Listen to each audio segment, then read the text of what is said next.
Come on, Otto. Cough up. When I get my hands on it.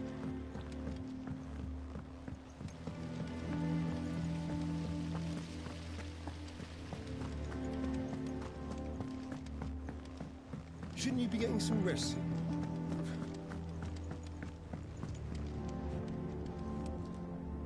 You took your time. I'm a busy man, Mid. I'll get to the point then. I want to turn the room down there into a workshop like the one I had at Dad's place. Mid, you've only just come back. And? I've been thinking about it for a while. Dad said I had a knack for engineering. Told me everything he knew about it. Then sent me off to Canva to learn everything he didn't. That was his dream for me. That one day I'd put my studies to use for the good of the cause. But I'm helping no one stuck at school. I've studied enough. It's time I put my knack to work. I know that I can help the people here, and I want to do it. Well, well, well. If Sid could see you now. All right? I'll tell Otto you'll be staying. I knew you'd say yes. Which is why I wrote up a list of jobs for you. For me? Who else? What do you want me to do? First things first, I need equipment and materials to start making my own. There's the designs for the stuff I need, and the stuff it needs smithing from. The other materials I can work myself. Just need a generous benefactor to lay them on for me. Apart from the wood, I'll need a carpenter for that, but I can just borrow yours. Is that everything? For now. I'll let you know if I need out else.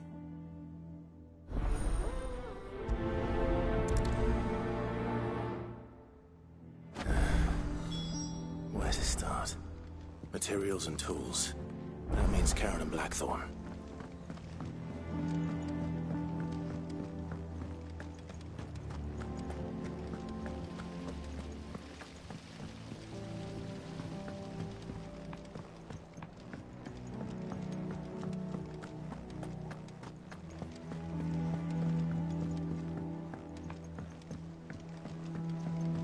The little ones have been up to their old tricks again. Jill looked white as a sheet.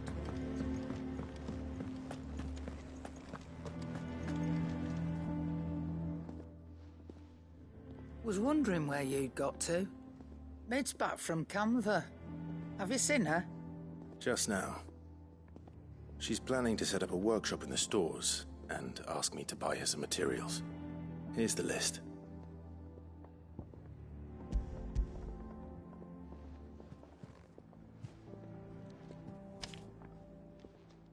Think you can find everything on there? This lot.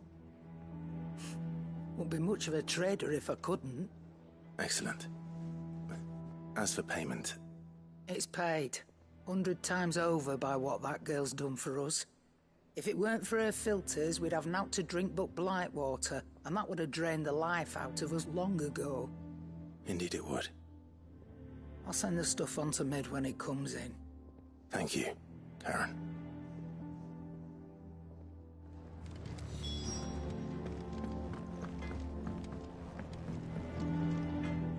Blackthorn, you busy? What does it look like? I have a commission for you. From Mid. She requires certain tools.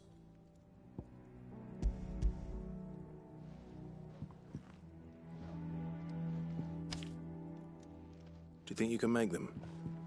Bloody hell. What's she planning to build with this stuff? An airship? I'll see what I can do. Tell her I'll bring them over when I'm done. If I ever am. My thanks. And Mid's, no doubt. That just leaves the carpenter. Let's see if Bardolph's available. It's all right.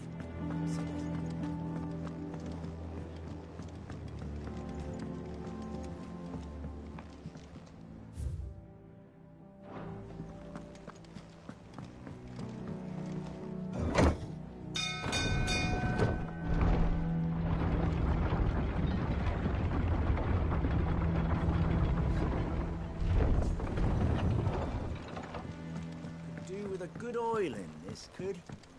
Should be enough to... How do, Master Sid? Bardolph. Mid's looking to build a workshop in the storeroom, and she needs the aid of a skilled carpenter. So naturally I thought of you. Well, I'd love to help the young miss however I can. But I'm afraid I got my hands full just keeping this place afloat. There's holes need patching, and if I don't patch them, we'll all of us sink into the mere. I'd gladly spare Mid all the time I have, but the sad truth is, I ain't got none. I see. It don't have to be me, though, does it? What about that other fella? You know, the one over at Martha's Rest. Bernard, was it? That's right. And he is a friend of the cause. I'll ask Martha if she can spare him. Thank you, Bardolph. Least I could do.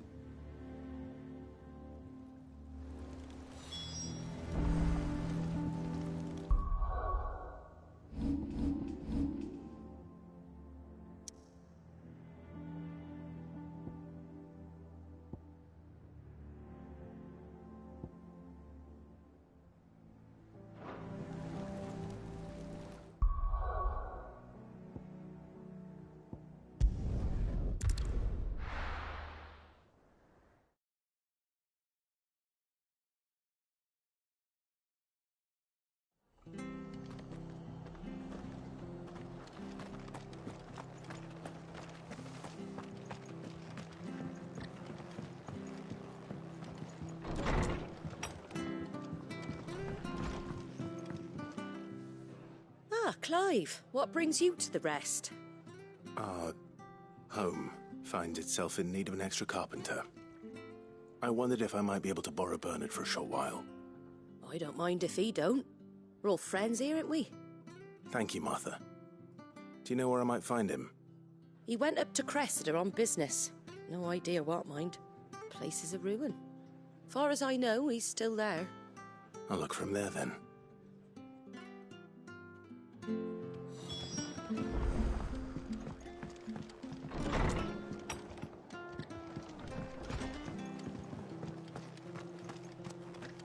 Stay sharp. We don't know when those bastards will be...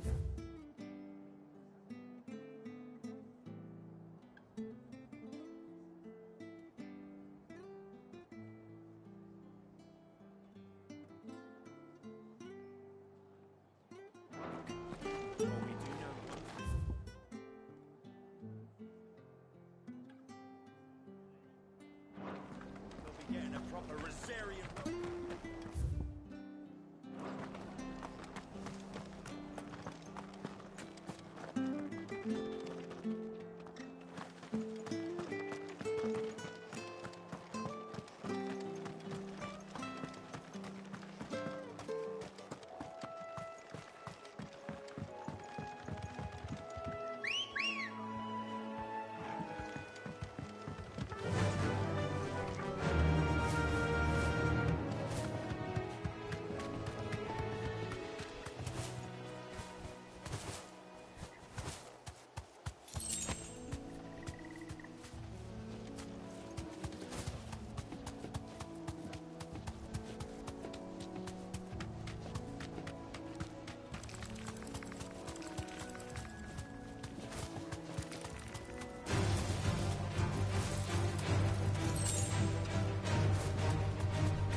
You deserve a rest.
Get him!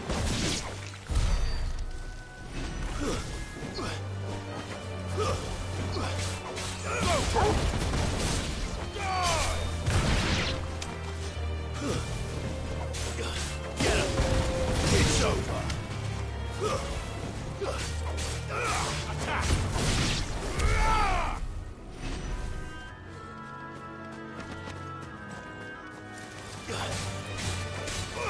Go to him! Attack! Over here!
Hi.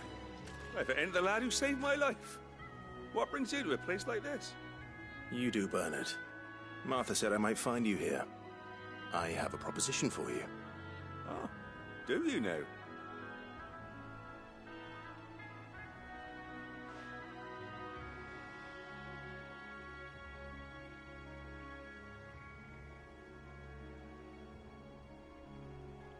Building a workshop, you say?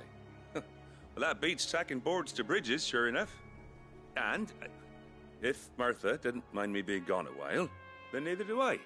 You just tell me where you want me. That's the spirit. I couldn't ask a favor, though, could I? Before we go? Of course.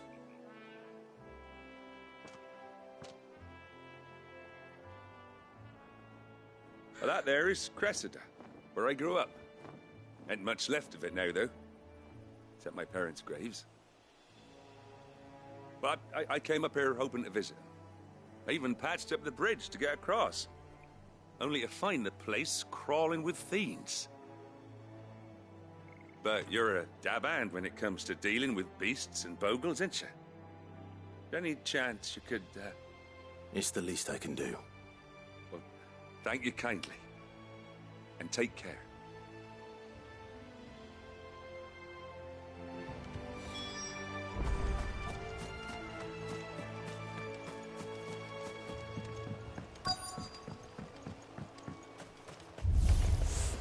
This shouldn't take long.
That should do it. You made short work of that lot. Thank you, son. Now my folks can rest in peace once more. How long is it since the village was abandoned? Oh, people started packing their things after the duchy fell. Between the Blight and the Imperials, you just couldn't make ends meet. Must be nigh on a decade since the last wagon left. Though it may as well have been a century, looking at the place. This isn't the Cressida I remember. I'm sorry.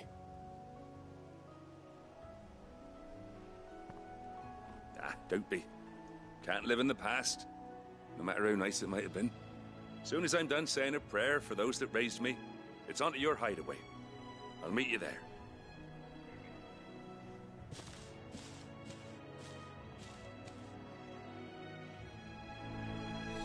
That should take care of Mid's little list. Better head back before she thinks of anything else.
Is it business or pleasure? It'd better all be here.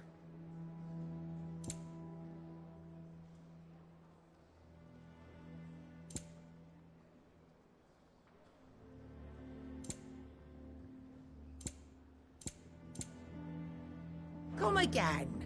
Or don't. I'm not much bothered either way. Clive? What do you want?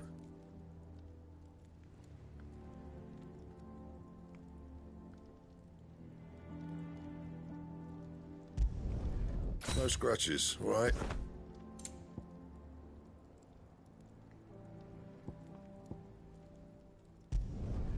Should last you a good while.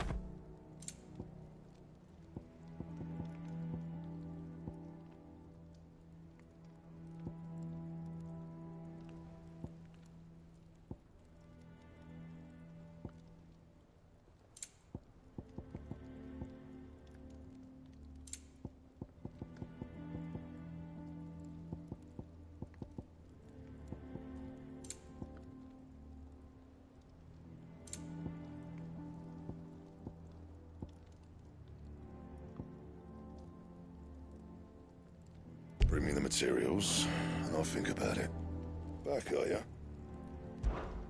Not saying forwarding, do you?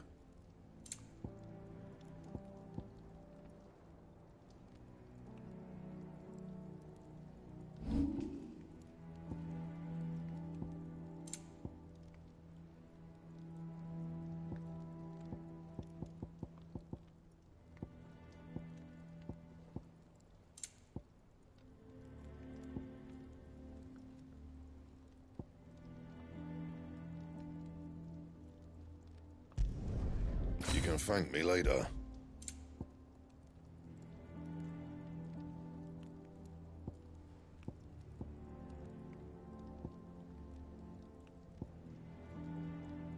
Anything else?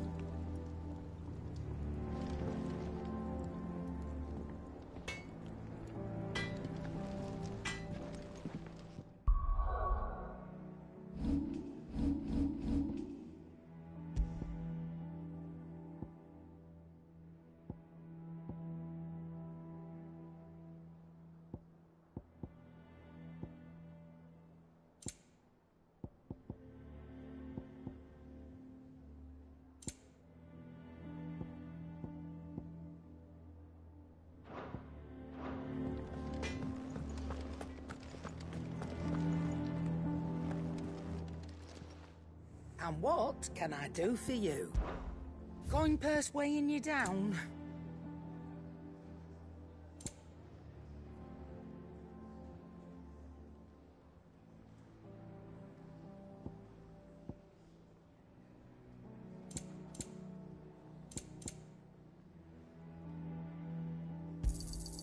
It'd better all be here. Is that all? Clive? Not saying forwarding, do you?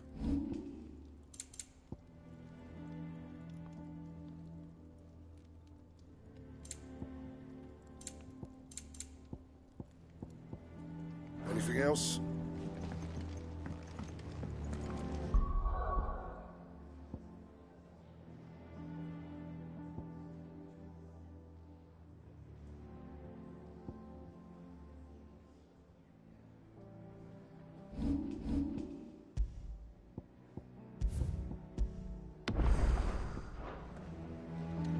It's all right. Jill looked white as a sheet when they brought her back. I dread to think what happened in Rosalith. The little uns have been up to their old tricks again.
Shouldn't you be getting some rest?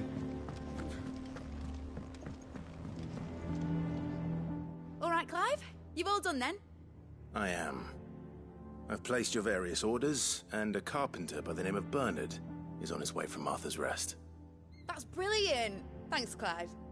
Is there anything else you need? Nope. Blackthorn and Lady Karen have already sent over everything I asked for, and I've got all my plans drawn up. So as soon as Bernard gets here, we can get to work. I can't wait.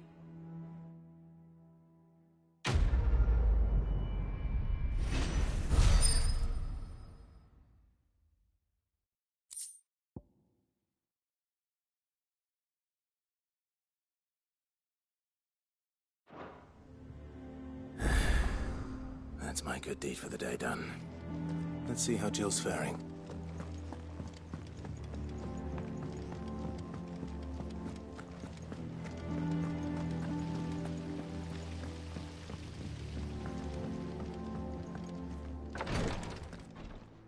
Ah, Clive.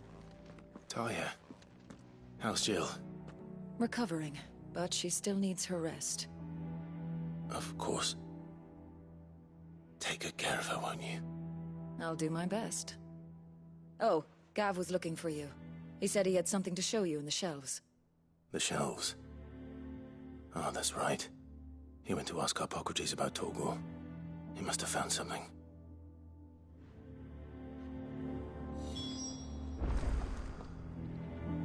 You have the look of a man with the twins upon his shoulders, Rodrigue. Talia has tasked me with removing a Cursebreaker's brand.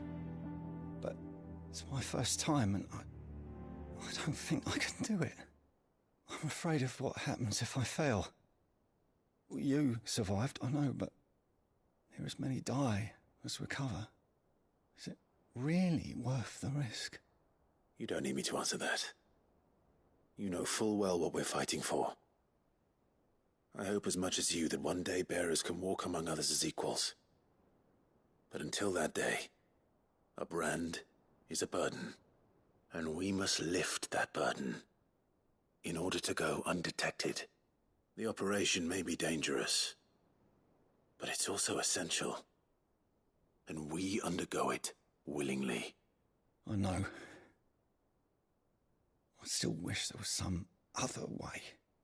But griping about my lot helps no one, I suppose. Don't worry. I'll do what must be done. I know you will. Unfortunately, the first thing that needs doing is the preparation of a draft to dull the pain. Something I can't do with the infirmary's ammonia supply so low. What few leaves we have would barely be enough for removing a splinter, let alone a brand.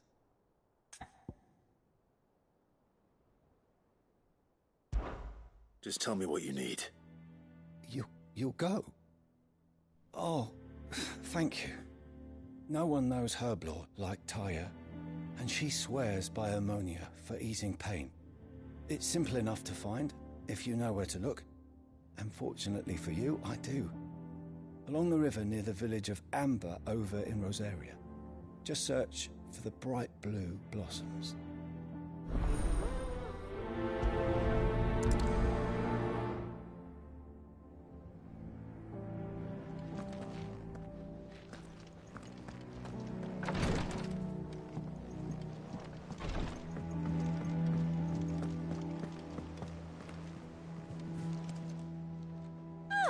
I wasn't expecting you back so soon.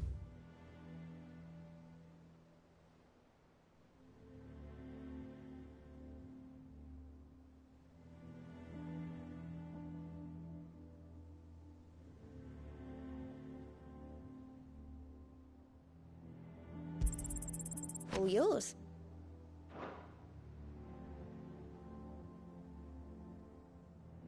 Best of luck out there, Sid. Yeah. What's everyone whispering about? The little uns have been up to their old tricks again. Drop. Do you have a moment, Sid?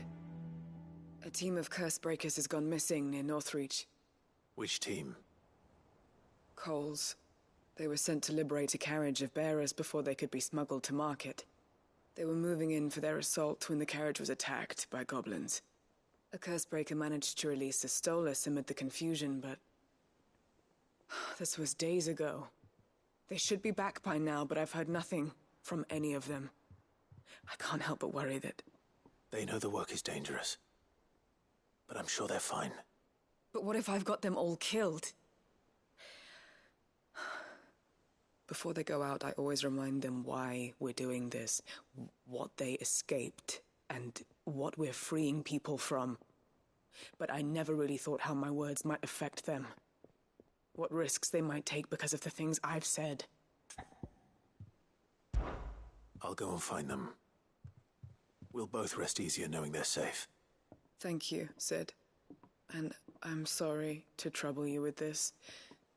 The plan was to intercept the slaver somewhere in the Dragon's Eyrie. I can't tell you much more than that, I'm afraid. That should be enough to go on. If they were there, Torgal will track them down.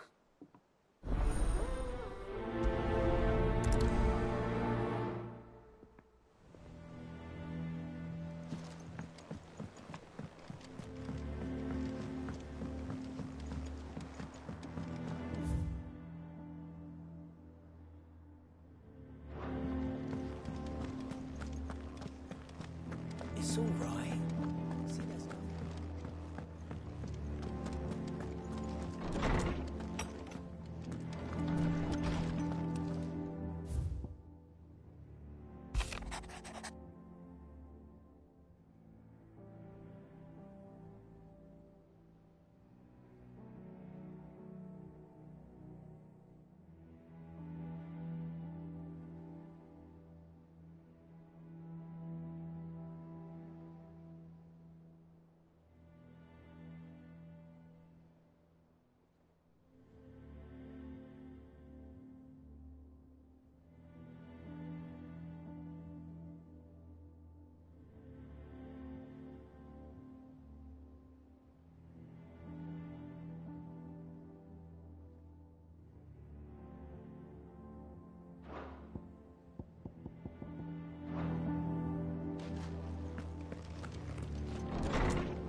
Clive, where have you been?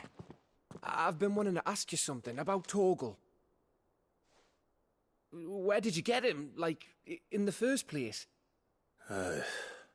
My father brought him back from one of his expeditions into the Northern Territories. They were crossing a snowfield when they heard his cries, and, seeing no sign of his pack, they took him in. What do you reckon, Tomes? It certainly adds weight to the theory.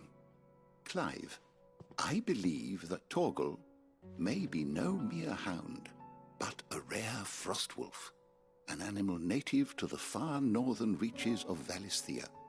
In one of our oldest bestiaries, I found reference to a frostwolf who served as guardian to an ancient queen of the north.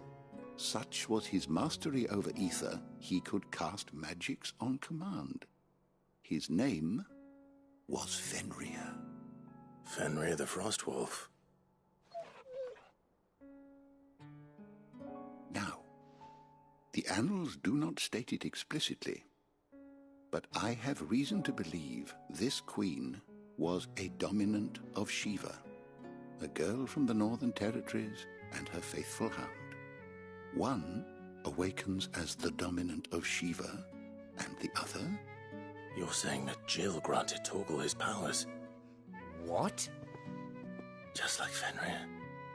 People called him my hound, but Torgal and Jill were inseparable. He grew up as a faithful companion to the dominant of Shiva, and years later, his powers awakened, just when his master needed him the most. You're right. If it weren't for Torgal blasting those bastards to Kingdom Come, Jill would have been for it. Quite. Though Torgal's power is his own, his latent birthright as a Frostwolf, It had only to be unlocked. Oh, get you, Torgal! You're an even finer hound than we thought. And regarding your original concern, you need not fear for Torgal's health. Why, the beast has the appetite of a behemoth. Just this very morn, I found him with his nose buried in my nuts.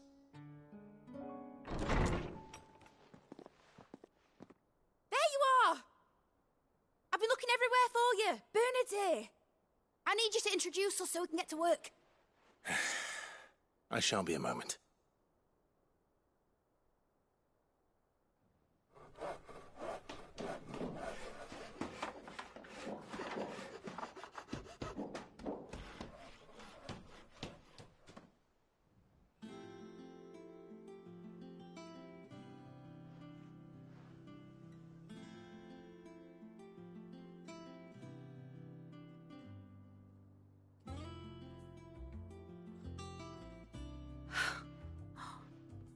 Isn't it brilliant? It is. Well, I couldn't have done it without you.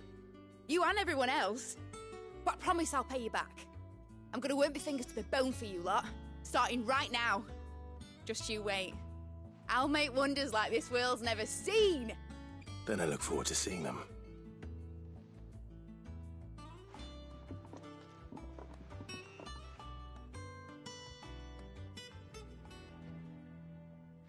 Now that that's settled, I wonder if Vivian's made any progress tracking down Kupka.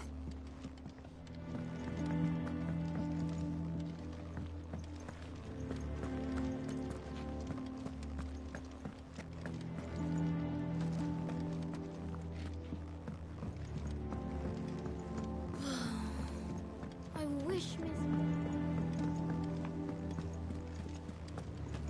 I think I'll wait till mid's away to take a tour.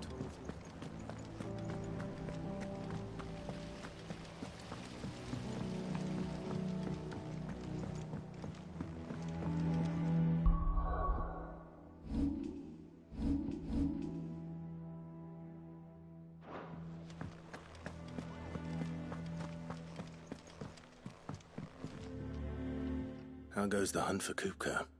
Largely in circles. We have myriad sightings of strange soldiers in unexpected places, but nothing definitive as yet. If only we knew for certain by what route he left Rosalith. Well, keep at it. If anyone can piece this puzzle together, it's you. And I'm willing to wait as long as it takes.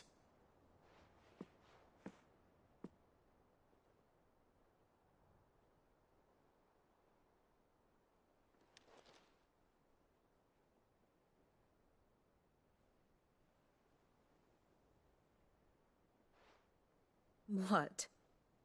Here? Would that be a problem? Do you know, Clive, I believe it a mercy that you didn't inherit your father's throne. Your poor people would surely live in fear of you. You have nothing to worry about on that front. I won't be claiming his crown. That is a relief. Clive, have you got a minute? We, have a guest. A guest?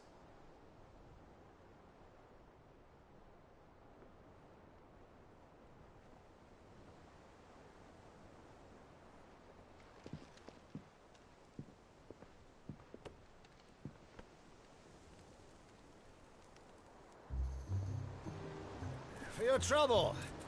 It was a pleasure, in hindsight. Uncle Byron? Clive, my boy!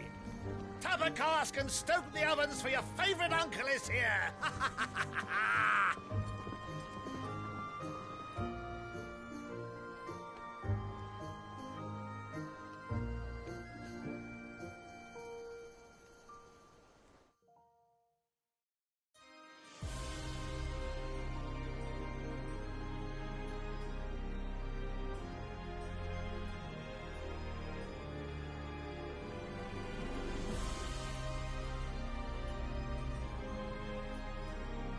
The Dalmekian government sues for peace. How shall we respond? If they're willing to accept their fault in the matter, I see no reason to refuse them. Still, we must insist on substantial reparations. Twinside stores are not as bottomless as reported. Aye, and we have many more mouths to feed. We shall just have to have the Dalmex empty their treasuries for us.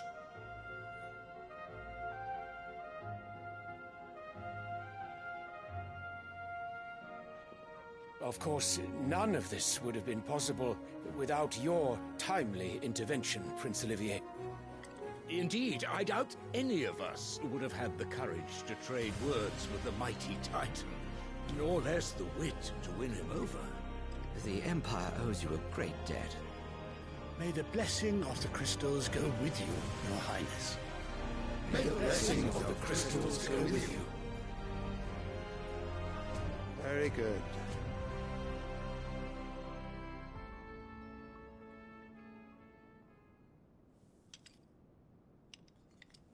Now, let us come to the question of precisely when the Dalmex will withdraw their troops. Dion's fire could rid us of them in mere moments. The men of the Fist will not withdraw until a peace treaty is concluded. So let us keep the negotiations open, give them time to gather what gold and trinkets they can, and once they deliver that which we demand, what worth is a piece of parchment? Your Radiance, were Prince Dion to take the field, the enemy would surely send their own dominant to meet him. And while His Highness would of course prevail, there would be heavy losses on both. You need not fear Hugo Kupka. He is engaged on the Western Front. Even were the Dalmex to send for him, he would not arrive in time. As much as I would enjoy witnessing a clash between Bahamut and Titan, it is not to be. And what of your subjects, Your Radiance? If the fighting spread to the city proper, the people would bear the brunt of it. There will be losses, it is true. Yet for every citizen who falls, another can be bred. For every home that burns, another can be built. The Empire will live on.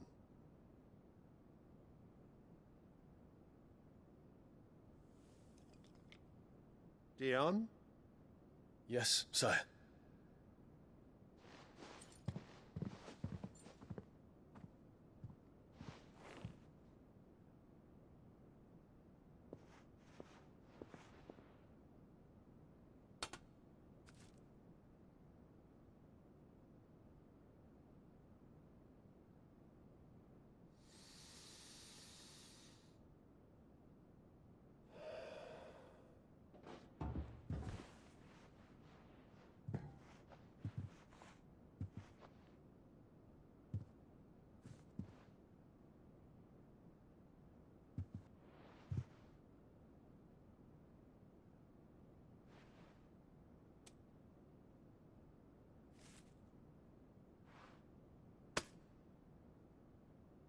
Prepare for battle. But sire... Do not make me repeat myself. Return to your camp and await my orders.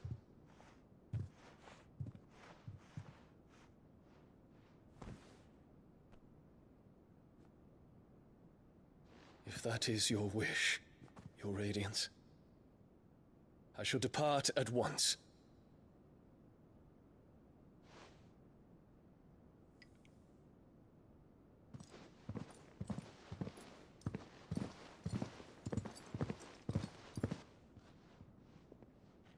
May Gregor forgive you.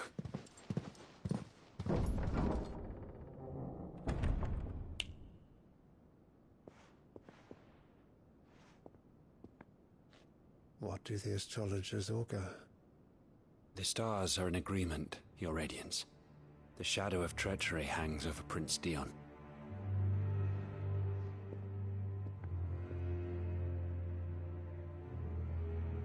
So Annabella's tales were true. You disappoint me, Dion.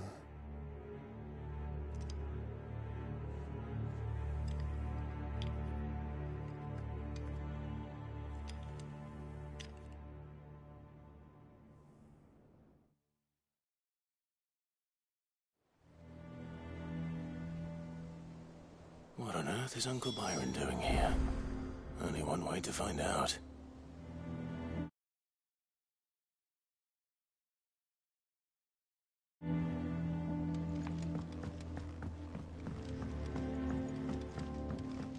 The little uns have been up to their old... It's just one thing after another around here.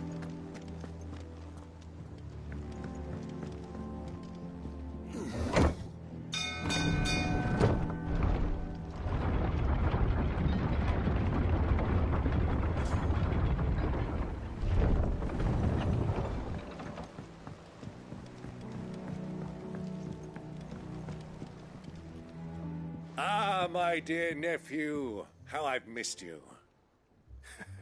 How did you find this place, Uncle? Through the good offices of young Sir Wade. He really is the most helpful fellow. As are you, I hear. The Guardians and those they freed tell the most outlandish tales of your heroics in Rosalith. Which is why I came, to learn the full truth of the matter. Sort the fact from the fiction, so to speak. You were working with the Guardians of the Flame to evacuate the people of Rosalith to Port Isolde. I was, aye. Then I have questions for you. Please, come inside, Uncle. Gladly. You there? There are 2,000 gold talents in those chests. See that they're added to my nephew's coffers, would you? 2,000?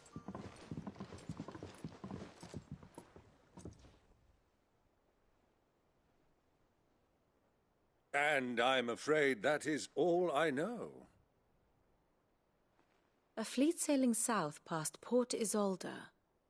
Most intriguing. Forgive me for not being able to tell you more. I hadn't the faintest idea Kupka withdrew wounded from Rosalith. Still less that my own nephew dealt the decisive blow. What do you think, Vivian? I think, with this news of the Dalmekian fleet and recent reports of the Royalists' movements, that the final piece of the puzzle has fallen into place. Come here and I'll show you.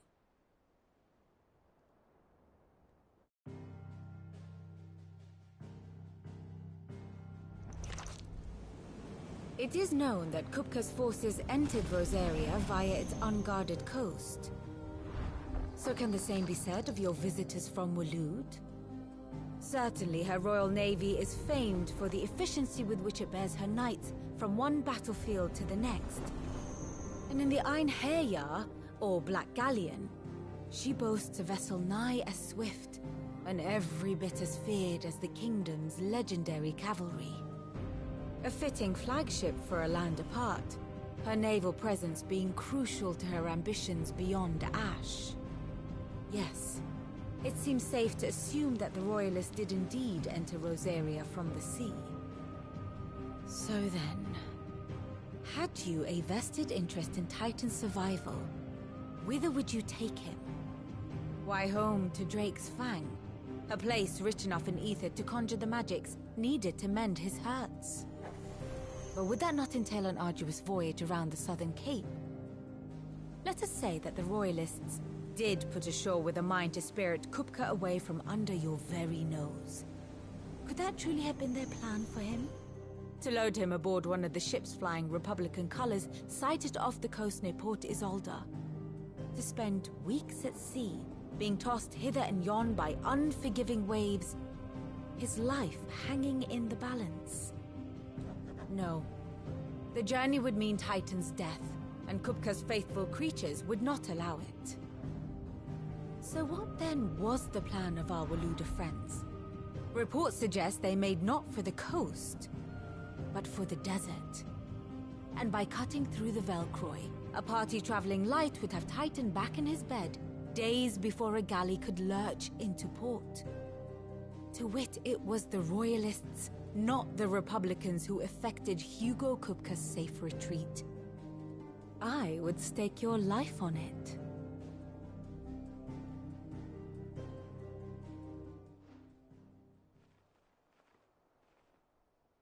So it was the Waluders who spirited the wretch away. Now I think about it, there was something a little strange about the ships I saw. The men seemed almost crestfallen, as if in mourning, as if they believed, or were made to believe, that their master was dead. You have a keen mind, Lord Rosfield. And you have your answer. To find Kupka, you have merely to follow the Royalist trail across the Velcroy. It may well have gone cold by now, but as they say in the Republic, all roads lead to Drake's Fang. Allow me to accompany you part of the way. As luck would have it, I had intended to journey Canberward on business after visiting you here. The Fang would be but a short detour. I'd be glad of the company. Give me a moment to make ready. I need to tell my friends what we've learned, and where we're going. Very well, but be quick about it, my boy. Time waits for no man.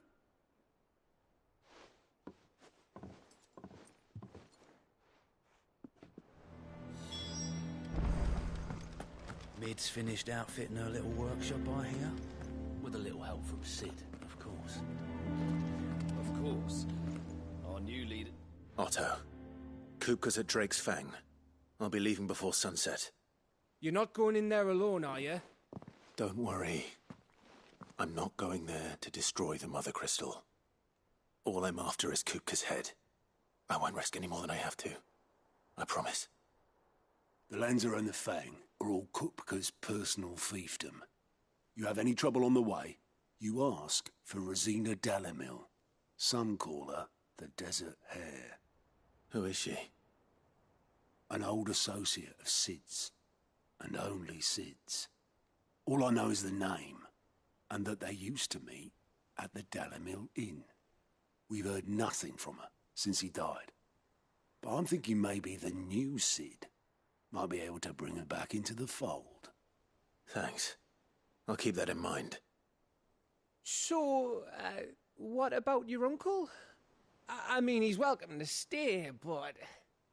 Don't look so worried. He'll be coming with me. Thank fuck for that. Gav, Otto, I'm leaving you two in charge. You can count on us.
The river was easy enough to find.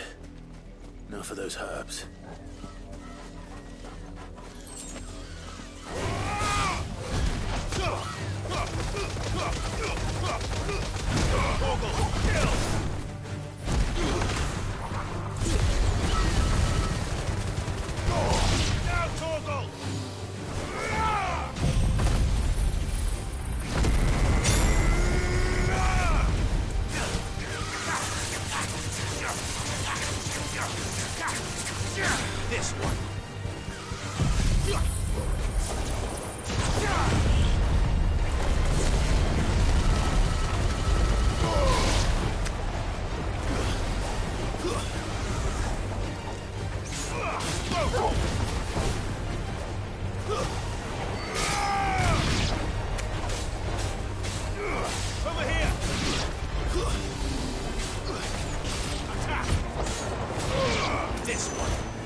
This is the only plant around here with blue flowers.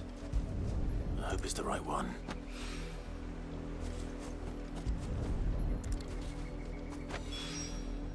Should be enough to keep the infirmary stocked for a while. Hopefully this will put Rodriguez's mind at ease.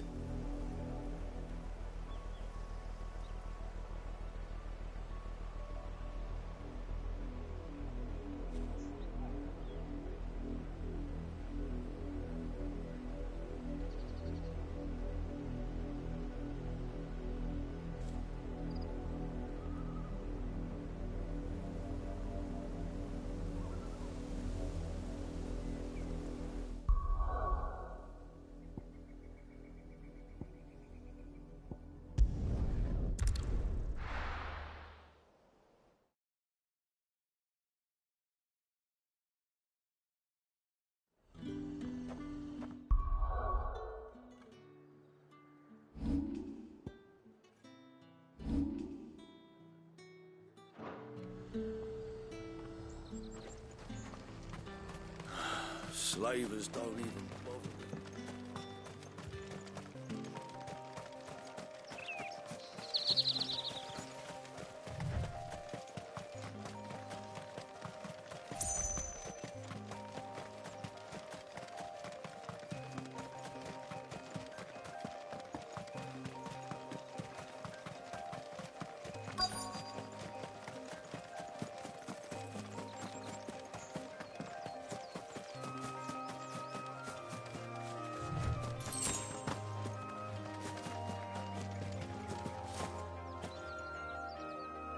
Cole, I'm glad you're in one piece.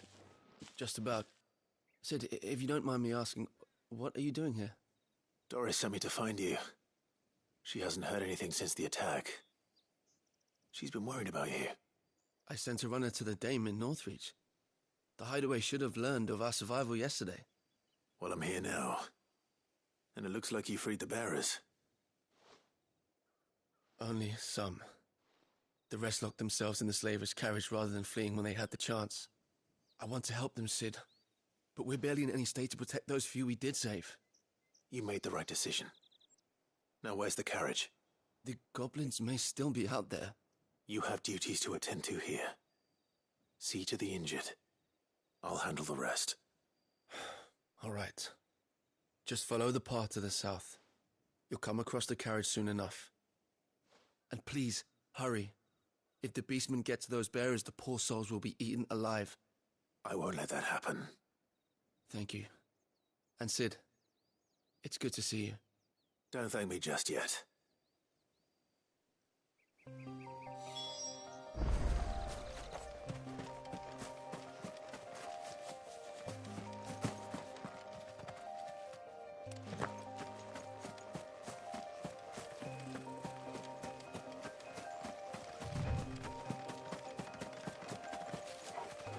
They're trying to get into the carriage.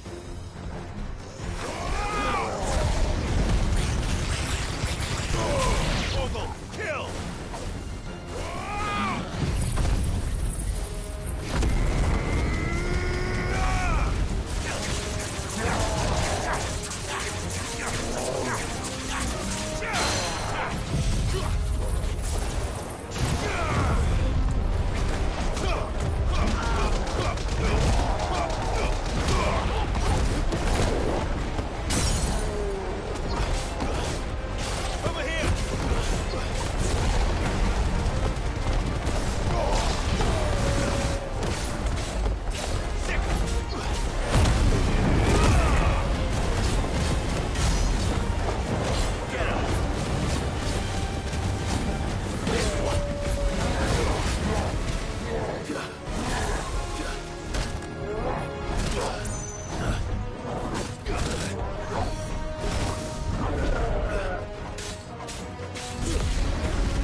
Get him!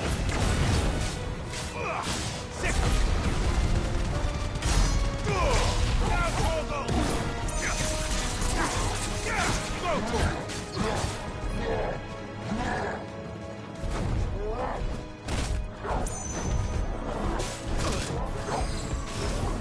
too slow.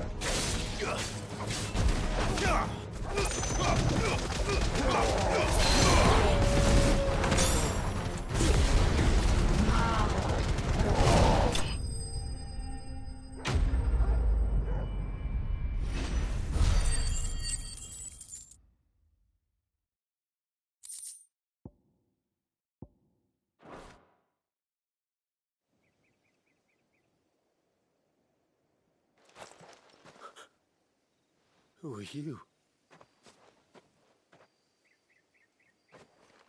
A friend. Are there any more survivors? Why didn't you flee with the others? If the goblins had made it through that door, you wouldn't have stood a chance. Why should we run? One miserable death's no worse than another. Perhaps. But we're here to give you another choice. Freedom, safety, the life you've been denied. Come with us. Let us protect you. Sid, I couldn't just let you... You weren't too late then. Thank the gods. This man risked his life to save yours. To give you a second chance. Fine. Do with us what you will. What we'll do with you is take you to safety. After that, it's up to you. Your lives are your own now. You can leave the rest to us, Sid. We'll get everyone back to the hideaway. Thank you. I'll let Doris know we're expecting new arrivals.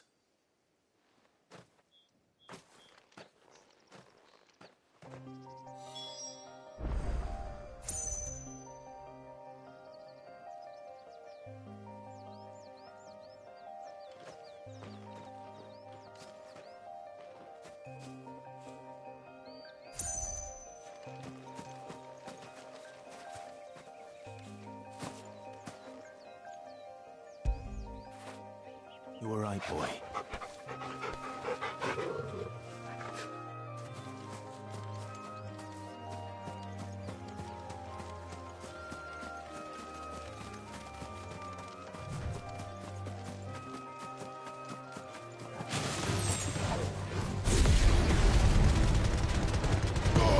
Torgal, kill!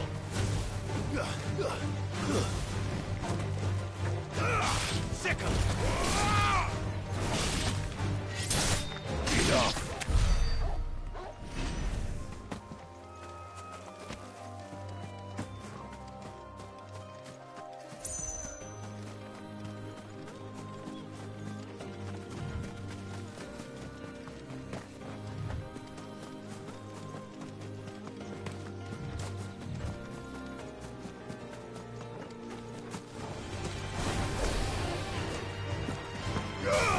Get him!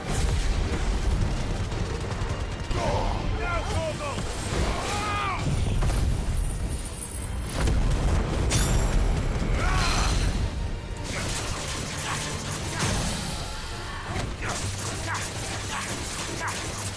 This all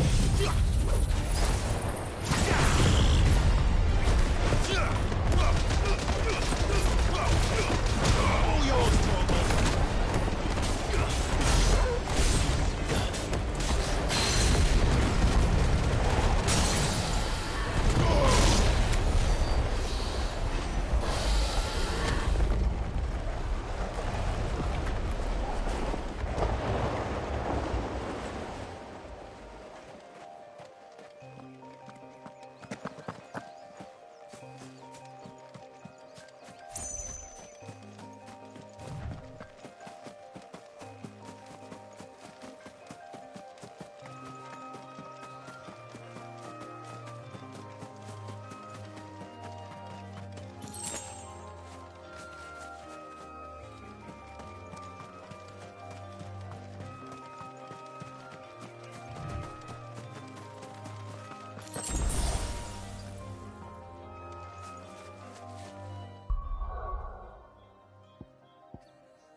goblins have been up to their old tricks again.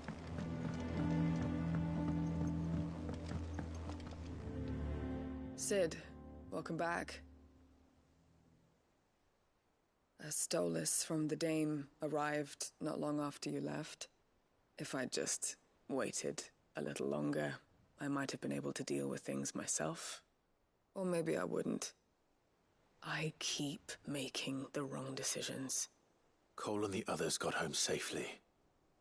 You made exactly the right decision. No, I was lucky.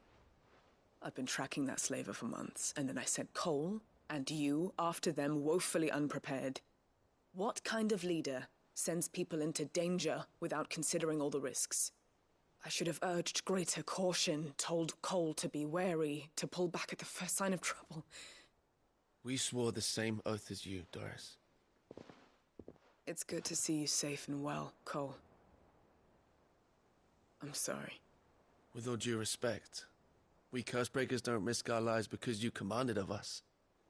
We risk them because we believe in our cause. No one with doubts ever joins our ranks. The agony of removing the brand more than sees to that. We all know how much bravery that takes. Cole, I never doubted your courage. Only my ability to see it put to good use. Thank you for your faith in me. I'm not sure I deserve it. I sometimes wonder if I might prefer to risk death alongside the others than ask it of them. But I'm a Cursebreaker. I swore an oath too. I have a role to play, and I must trust that I'm the right one to play it. You will. In time.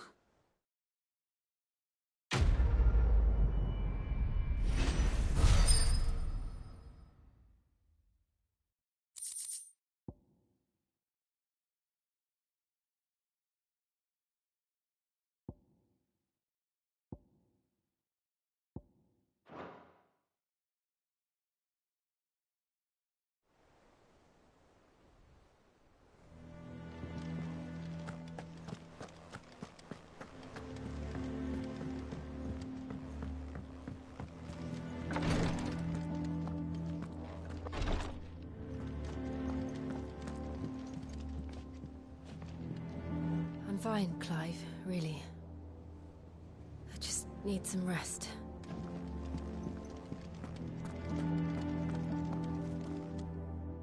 I hope you didn't have too much trouble finding the ammonia. Only the usual. Oh, yes. This is it. And more than I was expecting.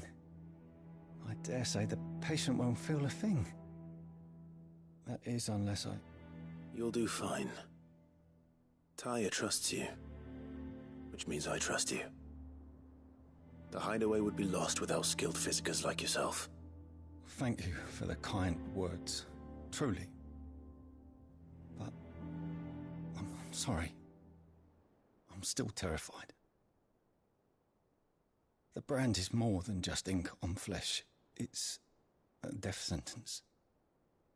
Milk of the wyvern tail lurking just below the surface of the skin. One ill-conceived incision, a single slip, and the poison fouls the patient's blood. Failure means death, and even success means tremendous pain. Days of agony as the wound heals. I became a physiker to help people, not to kill them. I don't want to kill anyone. Cursebreakers lead hard lives. And the operation is only the beginning. They toil in the shadows, risking life and limb, knowing their efforts will win them neither glory nor acclaim. And yet we never won for volunteers. Why do you think that is? Conviction? They're willing to die? They're willing to fight. To give their lives to create a world where people like us can be more than mere possessions. I know your work isn't easy. But neither is going under the knife. Be a shoulder for your patients to lean on. Stay strong for them. You sound like Tyre. Do you know what she once told me? It's natural for a patient to feel like they're suffering in solitude. And it's a physicist's duty to see that they don't. Thank you for helping me remember that. I won't falter. Not again.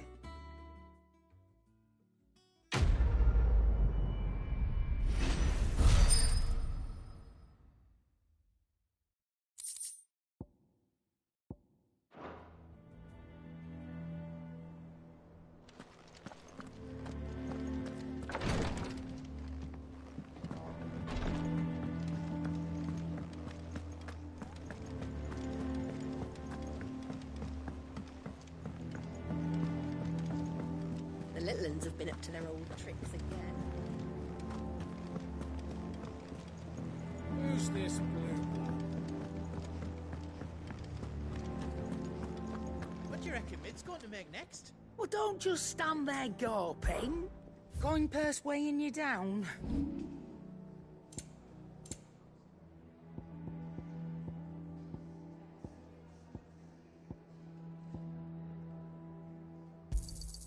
You got out else? I reckon I can find a buyer.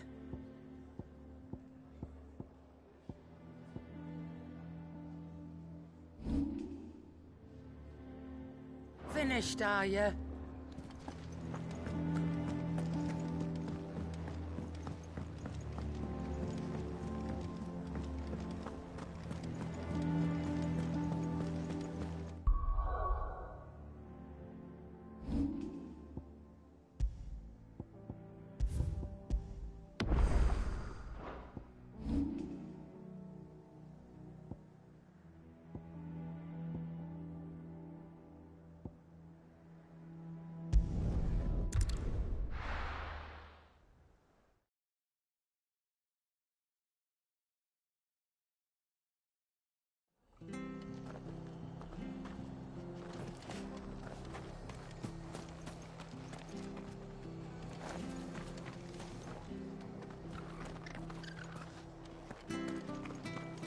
Stay sharp.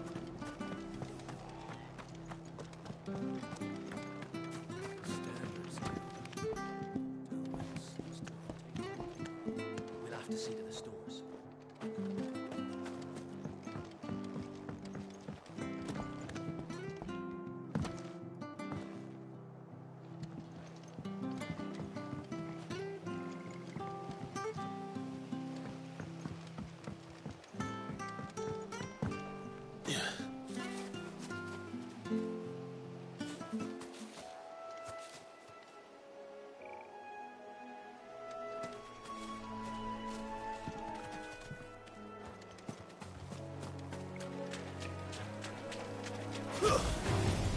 This might take a while. Get him!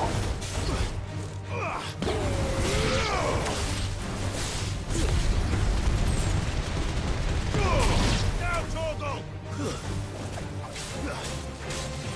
Get him!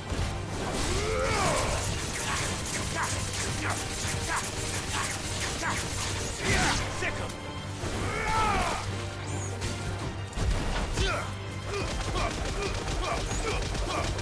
Torgal, kill! It's over.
Standards down.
Stay sharp.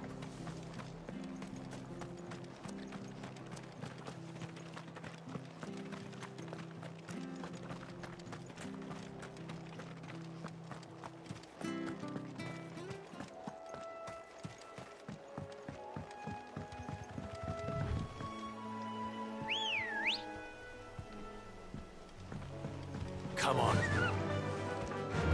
Faster!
to fight.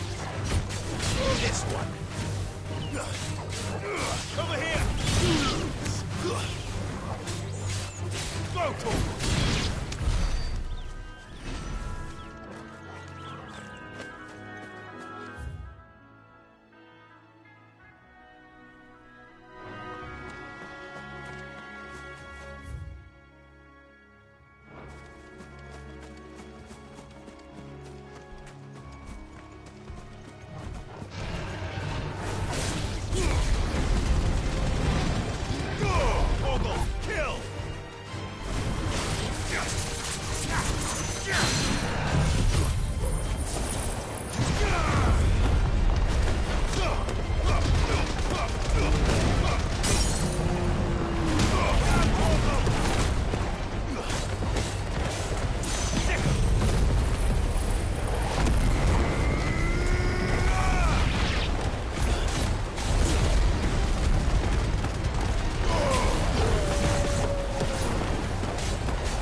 Guardians have been up to their old tricks again. Drawing. All right, Uncle. I'm ready to depart. Shall we? We shall. Come, let us away to adventure.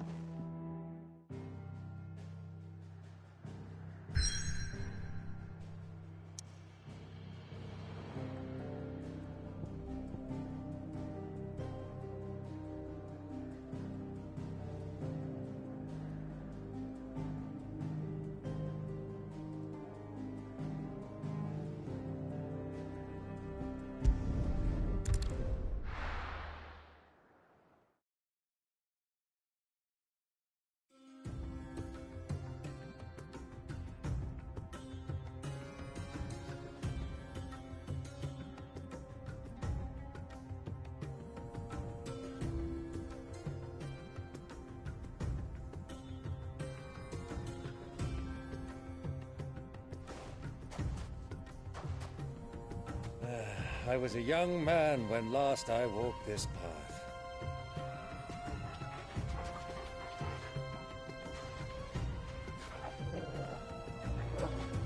There's an old trading post not far from here. The road to Drake's Fang leads through it. The trading post it is.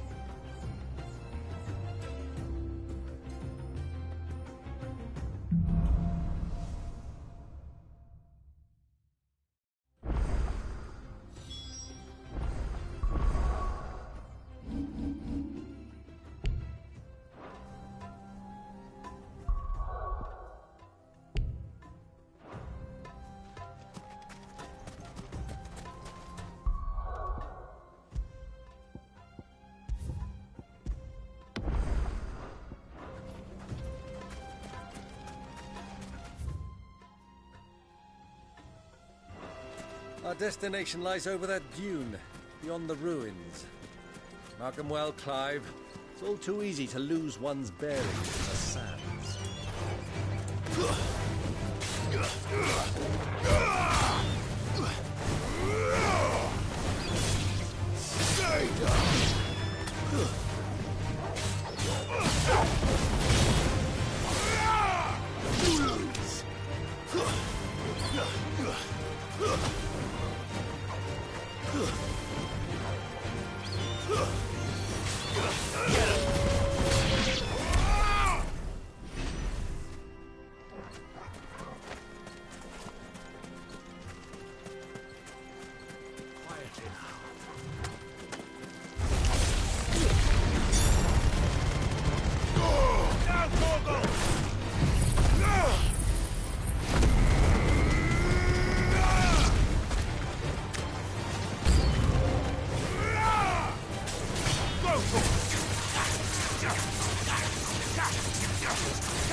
You and I rode this way together, accompanying your father on a scouting expedition to Drake's Fang.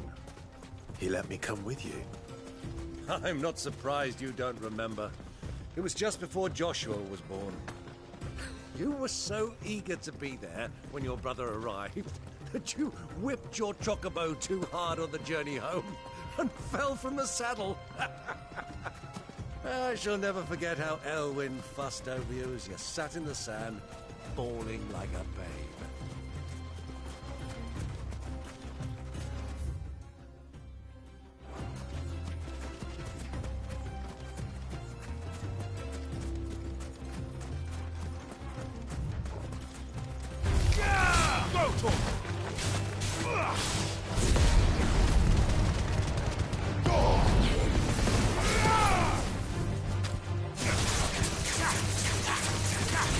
Over here!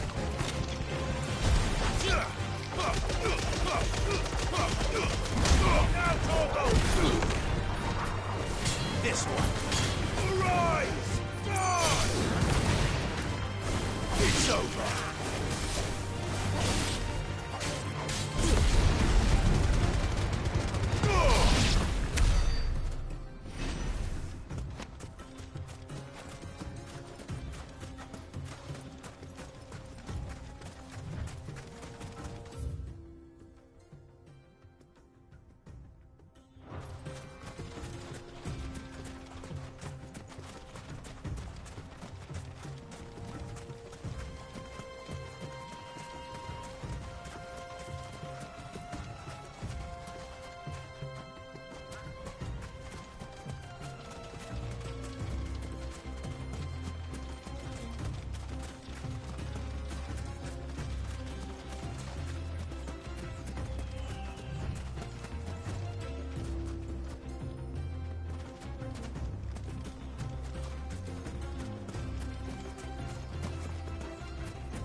Let's go.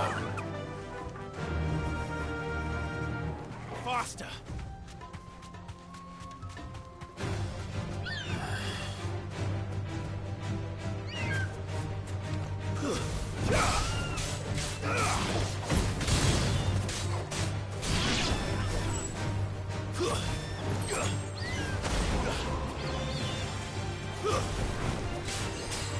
Over here!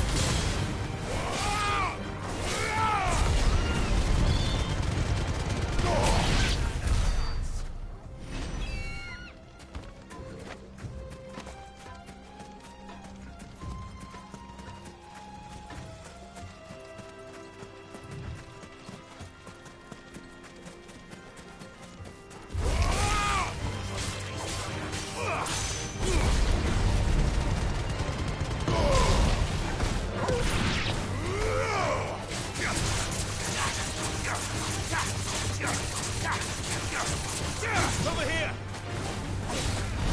Now, Torgo!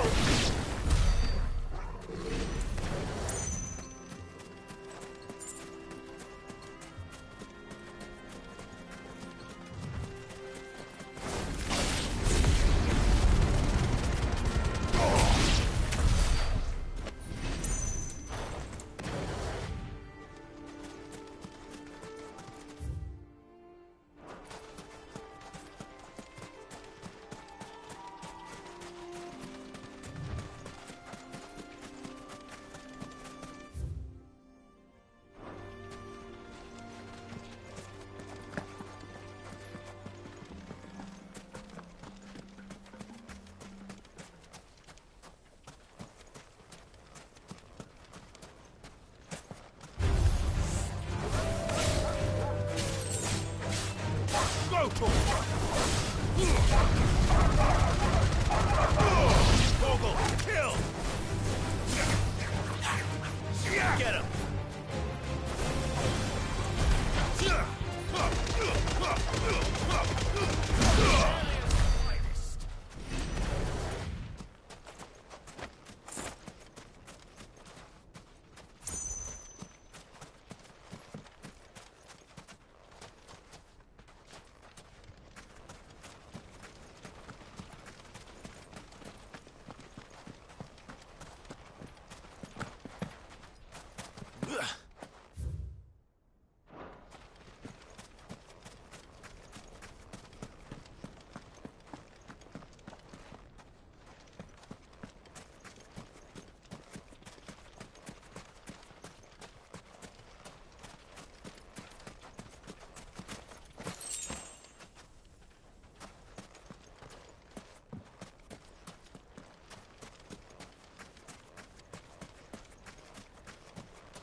straight home now.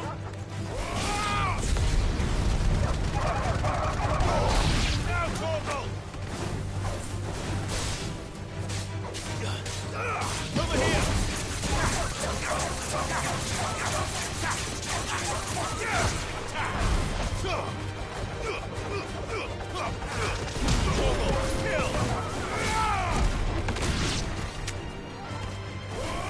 Stand a chance.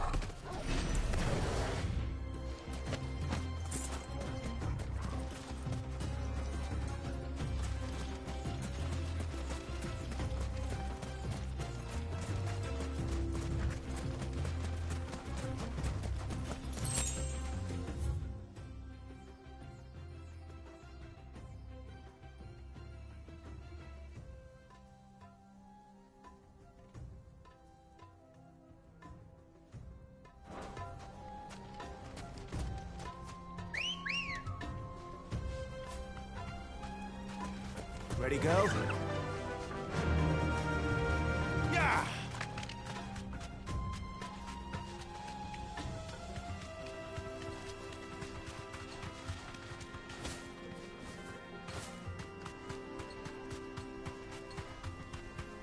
Easy does it.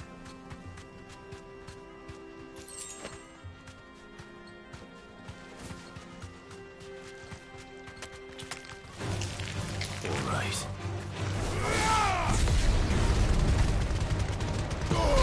Now, Torgal!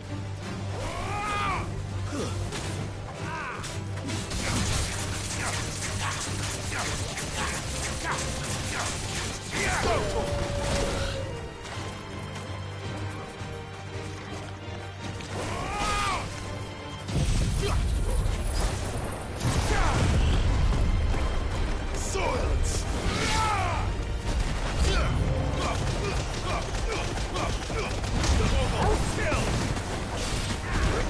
Farewell!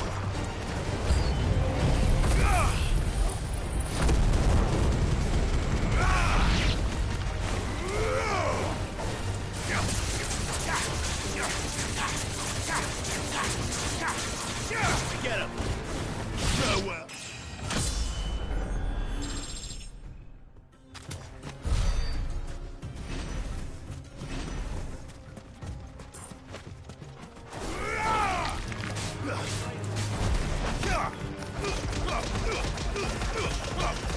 All yours, Torgal! Now, Torgal!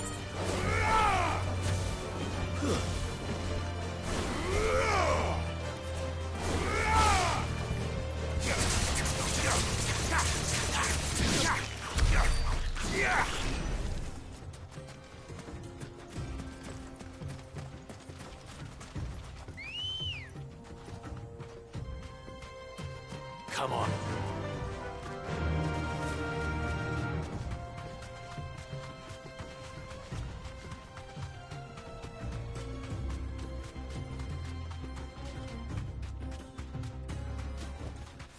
No need to ride from here.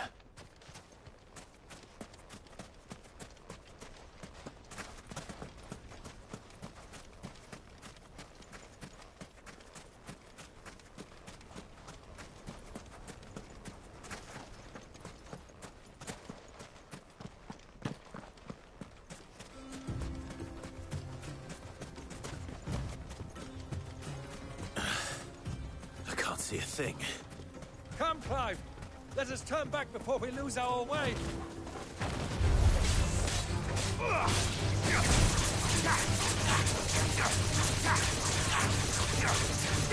Over here! All yours, Torgal!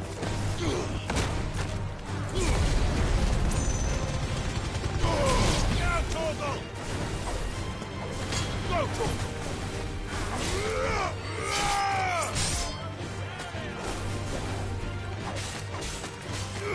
Over here!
course, Torgal.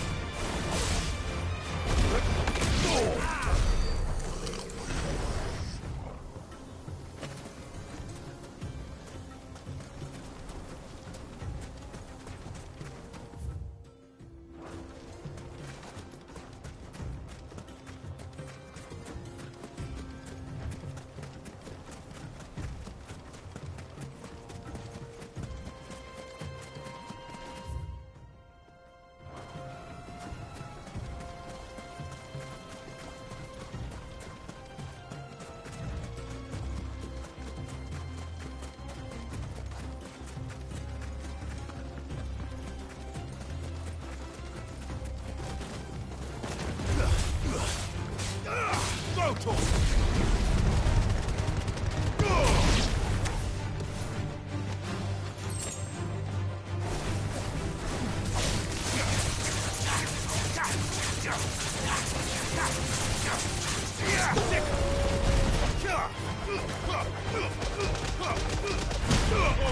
Kill!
Good girl.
back to the stables, girl.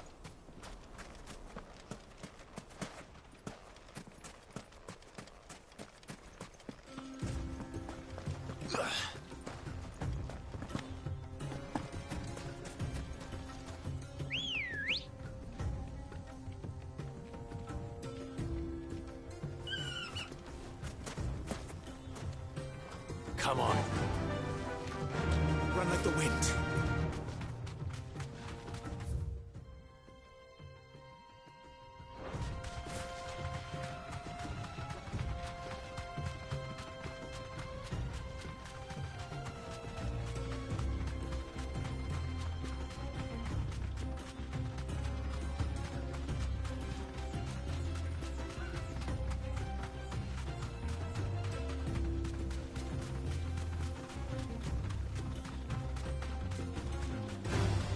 All right.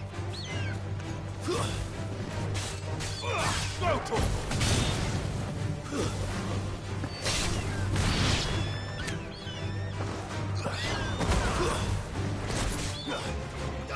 Get him! Stay down!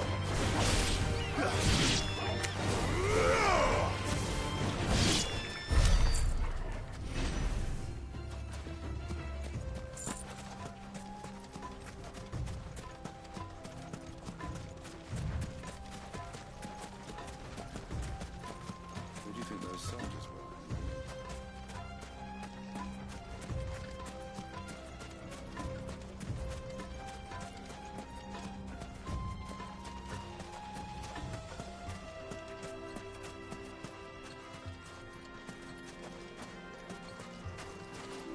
So, Lord Cook has finally made his move.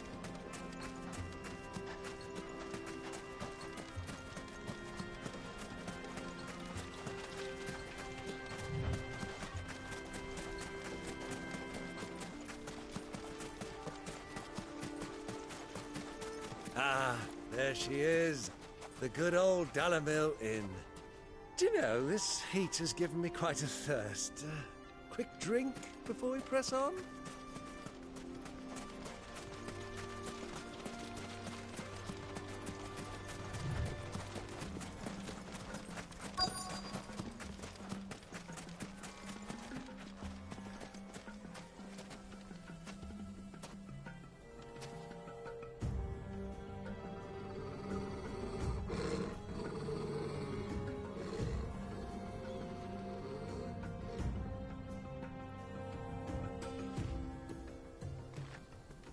Look, there. Those are Ashen steeds. No doubt about it. And such a long ride from Stonehair. Our Waluda friends must be soothing their saddle sores in the inn. Shall we join them?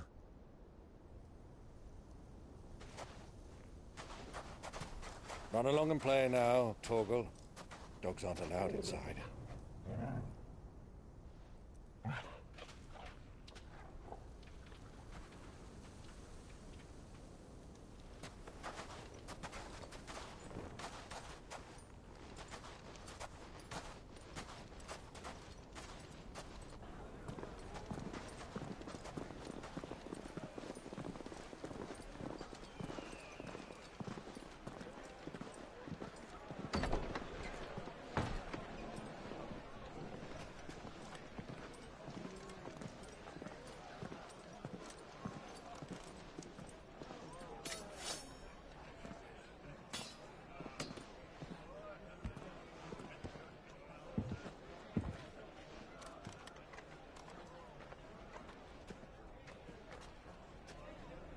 Good day to you. Eating?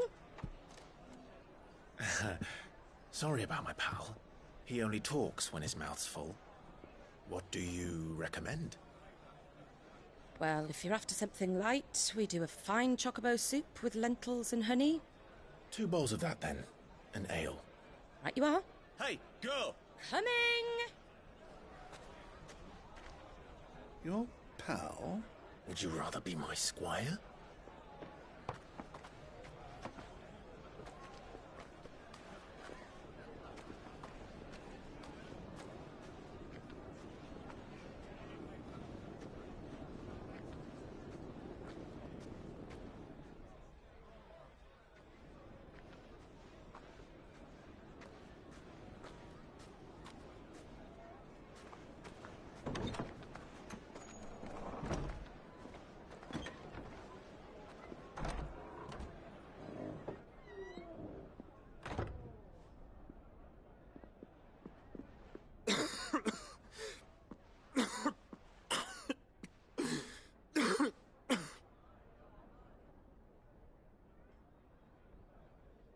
Grace, it is plain you are not yet well enough to travel. If you would only let me take you to someone who can better attend to your ills. No, we must press on. Prince Dion has returned to his camp and will soon depart for the front. I must speak with him at all costs. Miss this chance and I may never get another. You do understand that? Yes, Your Grace. But you must at least agree to take your medicine. I'll fetch you some water.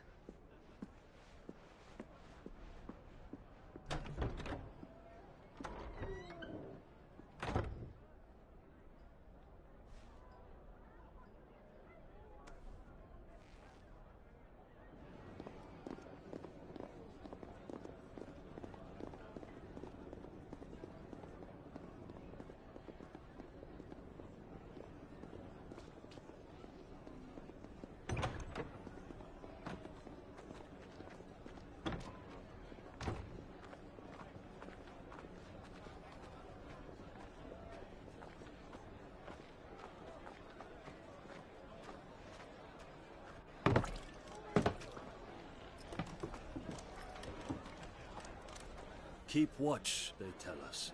But all I see is sand. I hear they got our guest back to the Fang without any trouble. We'll be leaving soon enough. Why the Lord Commander dragged us all this way just to save that blockhead skin, I'll never know. Dominant or not, he's a bloody idiot. That'll be Cooker, then. Well, let's get this down us. We've a long way to go. Hey, you!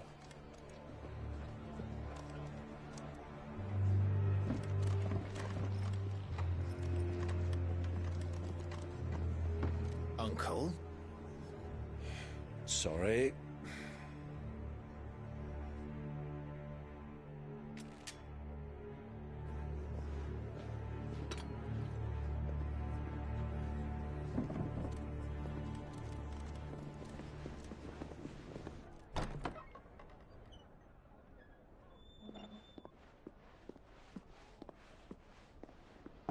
Can you walk, Your Grace?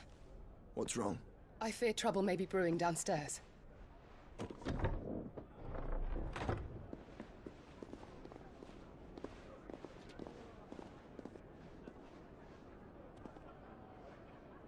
You two are travelers, are you not?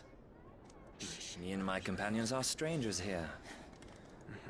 Perhaps you'd be good enough to accompany us a while. Help us find our way. Sorry, lads, but we've got business in camera that can't wait. Ah, I'm sure you could spare us an hour or two. Come on. Friend.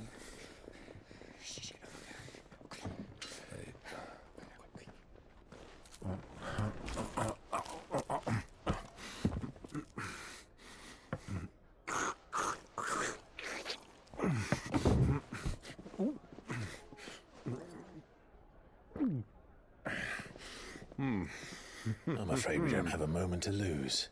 Friend. Stay back, Uncle. Gladly.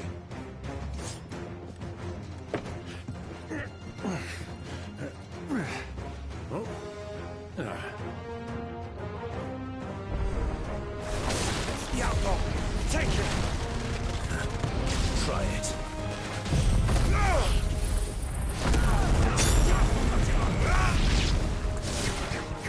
Bravo, my boy! Just like that!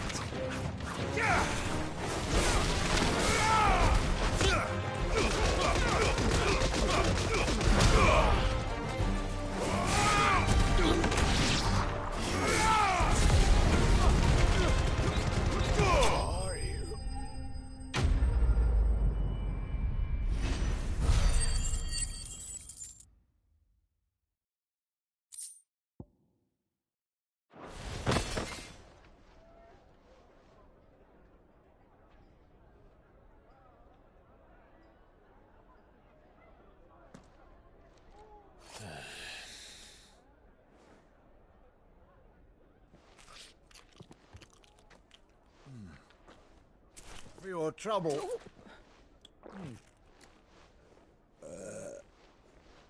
Word of advice, miss. That soup could do with a touch more salt.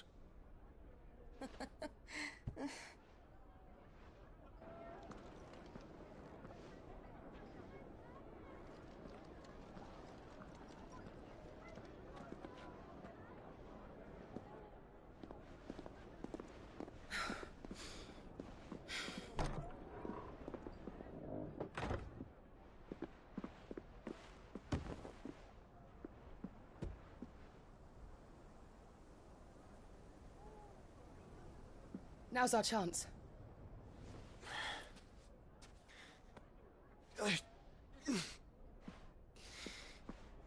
Your Grace? I'm fine.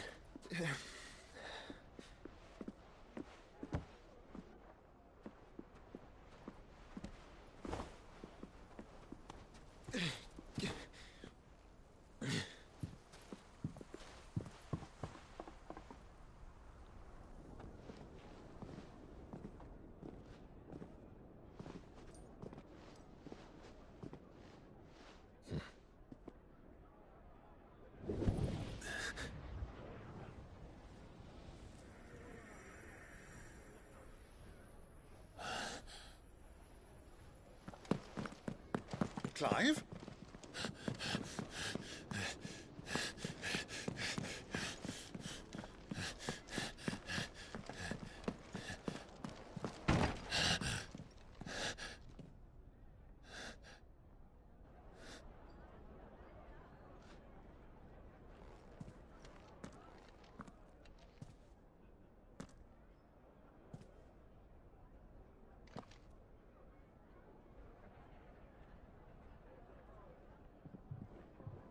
What is it now?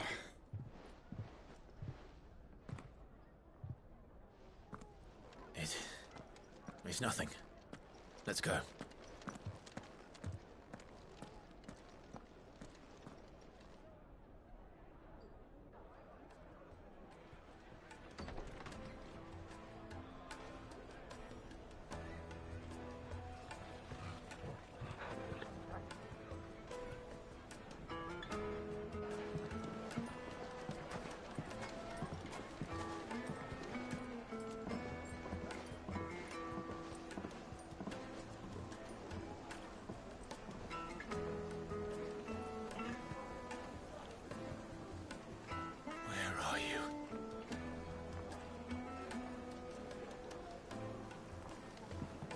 Well, we didn't know where to find Kupka before. We do now.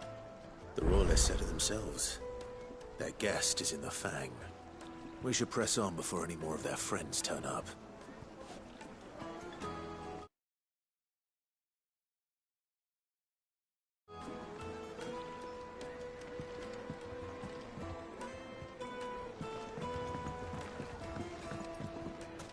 Plates and pots! Holes and basins!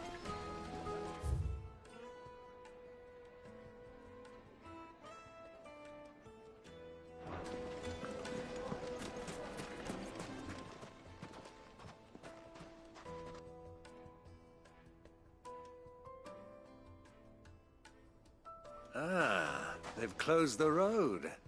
And it's the only way from here to the Fang. It would seem Lord Kupka is not accepting visitors at present. We have to get through that gate. Not by force, I trust.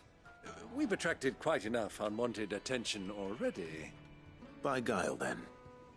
Perhaps the Desert Hare can offer us her aid. Rosina Dalamil, woman of mystery. But how will we find her? We know naught of her but her name. And that she was working with Sid. Sid's other collaborators have all been people of means, the wealthiest and most successful members of their communities. I'll wager this Rosina Dalamel is the same. That would certainly help to narrow the search. We need only inquire as to who is in charge of the town. And that's exactly what I mean to do.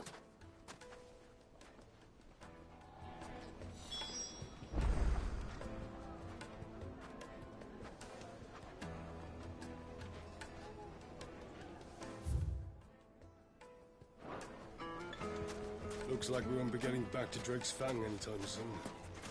Well, it's not like we've got a reason to. Are you looking for something in particular?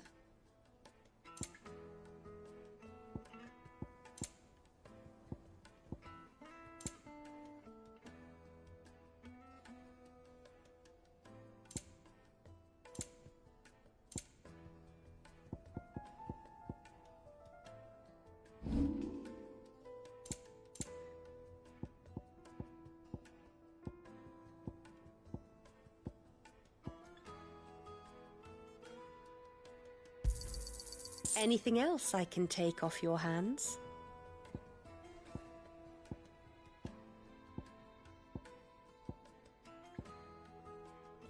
Thank you for your custom.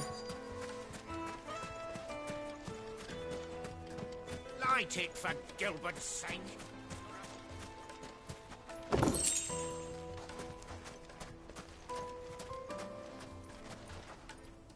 Anything I can help you with, travelers? Allow me. My good man, we represent one of the oldest and greatest trading houses of Port Isolde. We're seeking to expand our business in the region and would very much like to make the acquaintance of Dalamil's leading entrepreneurs. If only we knew where to find them. Well, we're best known for our baths, our markets, and our smithies. I suppose you could do worse than start your search at one of those. Thank you. You've been most helpful. Oh, you wouldn't happen to know a lady by the name of Rosina Dalamil, would you? No. I can't say I do. Well, thank you all the same.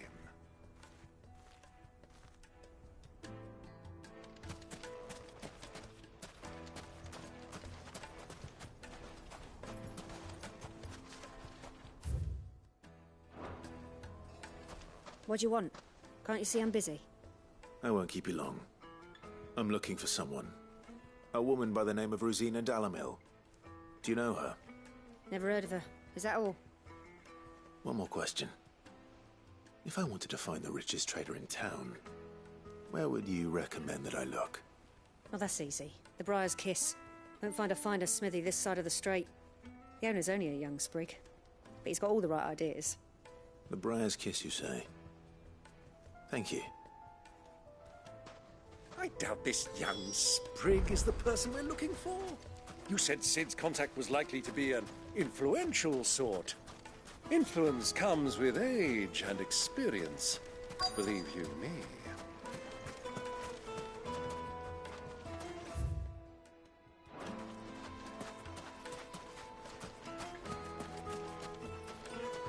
Mummy, I want to play with the crystal.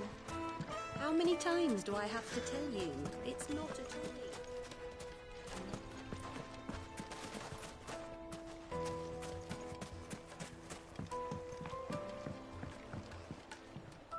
Can I help you? Yes, I'm looking for a woman by the name of Rosina Dalamil.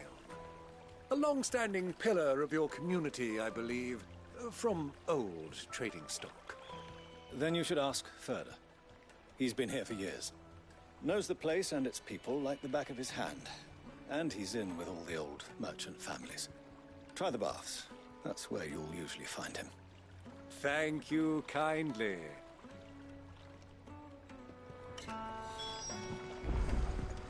Well, it sounds like we have our man. Perhaps. Let's go and find out exactly what this Furder knows. Sweet incense, wax candles.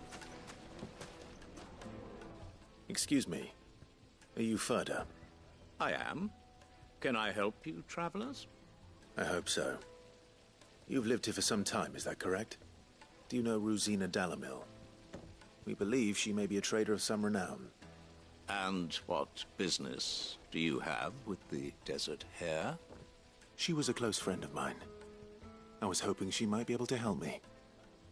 Very well. Go to the bordello. I'll arrange an introduction.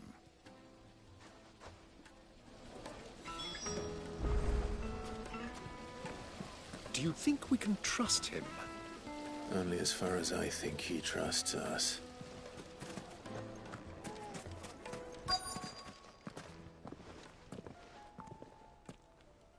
So you're the ones who've been sniffing around. I beg your pardon?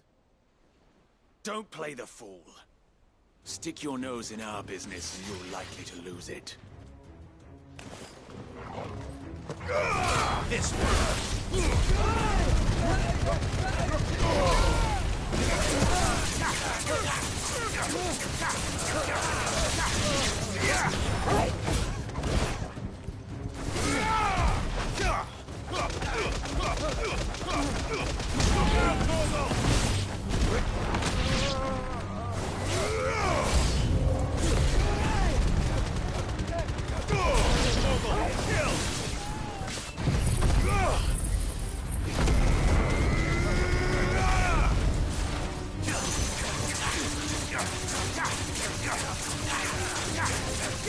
over here!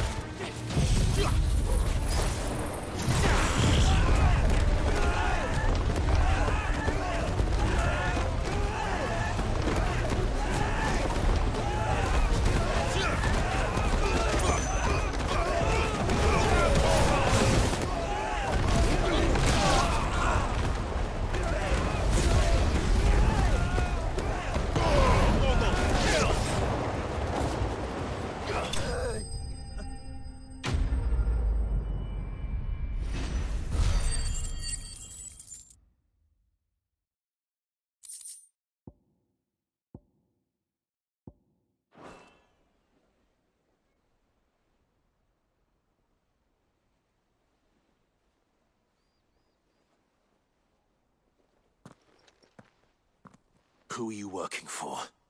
Him or her? Him. The boss. He wanted us to test you. Though one could hardly call that a test. Lord Furder? Look what the cat dragged in. Your skill with the blade is rare indeed, my lord. A fitting talent for an outlaw. You know who I am. So what now? Call in the Men of the Rock and collect the bounty? That isn't my decision to make. Our work is done. Take him to meet his precious Rosina. She will be interested to make his acquaintance. Yes, my lord. To the Lock of Leisure, then. To the Lock of Leisure.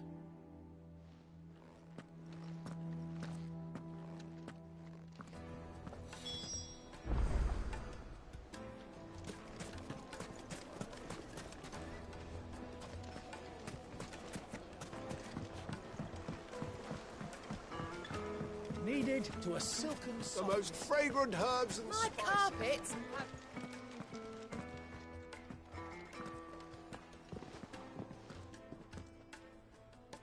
Is this the place? Lubor's Forge. The Briar's Kiss. Ah, so it was the young sprig after all. So much for Rosina Dalamil being a woman of experience. How wrong I was. It was an easy mistake to make, Uncle. After all, it must have been years since Sid last saw her. Sorry, him. Whoever this Lubor truly is, he's clearly a man of means. I'd say he deserves our respect. See that he gets it.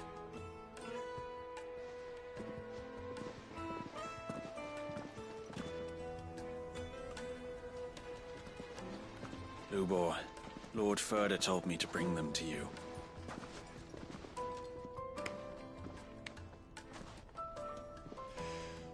My boys tell me you're in need of assistance. Sid II? I won't waste your time. I need passage through the south gate.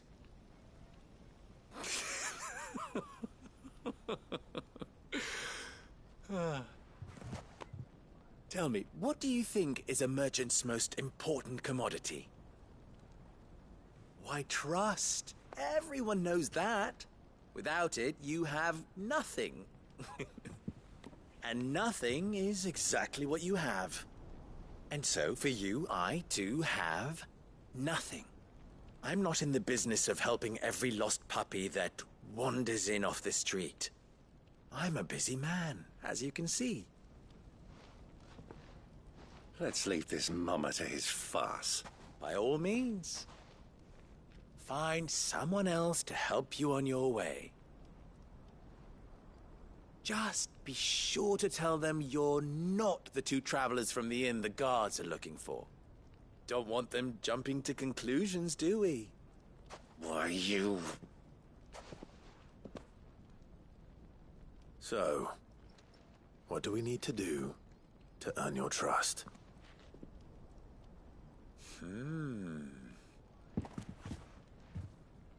I like this one. Willing to do whatever it takes to get what he wants.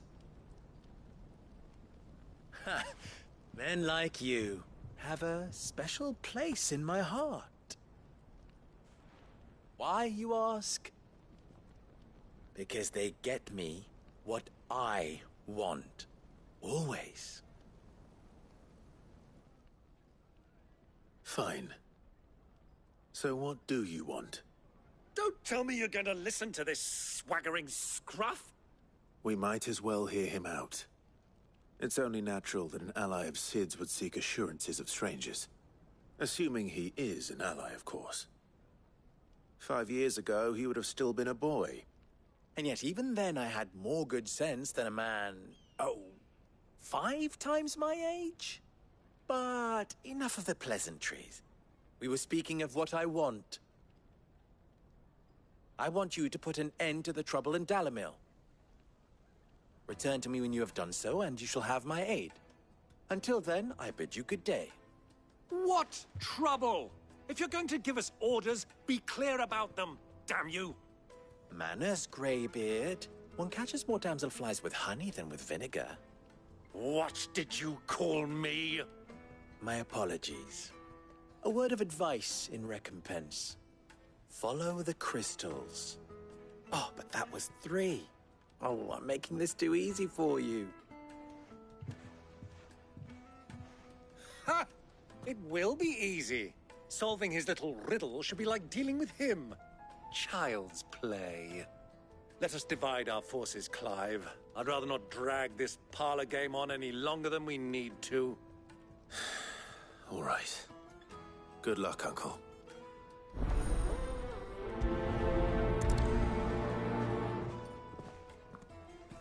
I thought we were the only ones causing trouble in Dalamil.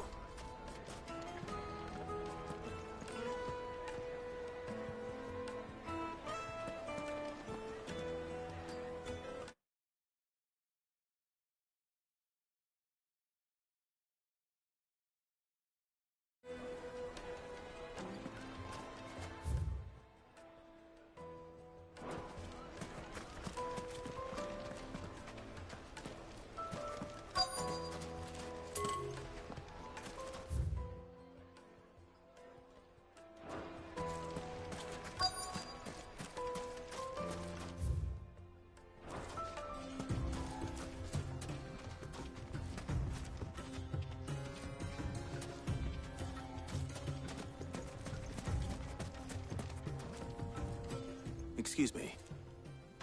Is it true there's been trouble with crystals of late? You've heard, then? I've heard rumors. Damn thieves. Pilfering the crystals that were meant to fill our cups and light our stoves.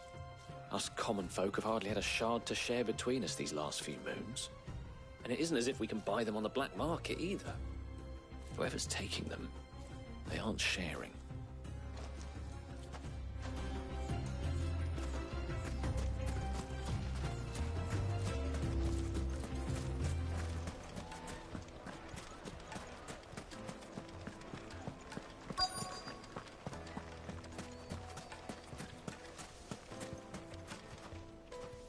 Do you have a moment? Depends what for. Just a question. Dalamil seems to be thriving compared to the other villages I came through on the way. Is there a reason for that? Well, we're a stone's throw from Drake's Fang, for one. The soldiers guarding the Mother Crystal and the shipments need a place to spend their hard-earned gil. The men of the Rock throw their money about like there's no tomorrow. Is that so? Well, Thank you. Don't let me keep you from your work any longer.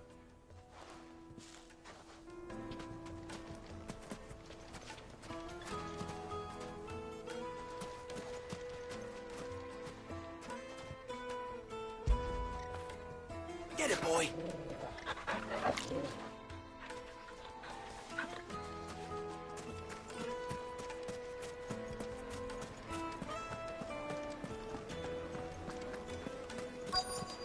The juiciest meat from Green's Bed. You wouldn't believe how much he gave me.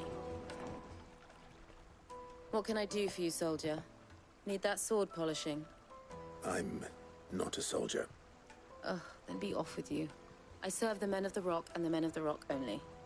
You have an agreement with them? Don't be stupid. I just know which side my bread is buttered. Don't want to be stuck under some pauper when they come knocking.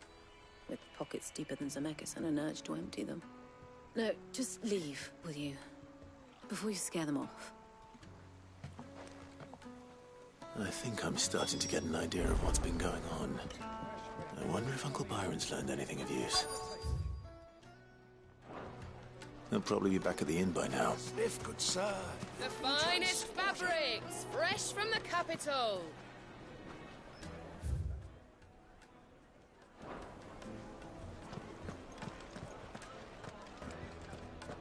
What was all that crashing and banging about before? Some out-of-towners picked... It's you, the one who broke all our furniture. What do you want? Haven't you caused enough trouble already? I'm looking for my pal. Have you seen him? The gentleman who was with you? Yes, he's upstairs, but...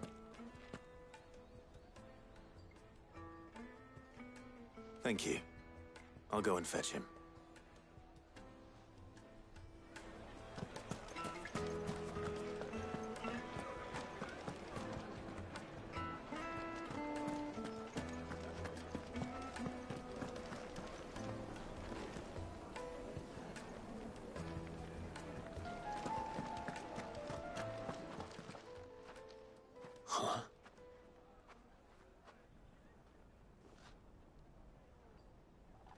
Will this suffice as a deposit? By the sands. That's a black pearl. One of the many treasures in my collection that I would be only too happy to part with, should you give me reason to do so. All right. I'm sure that we can come to an agreement, but not here. What are you doing, Uncle?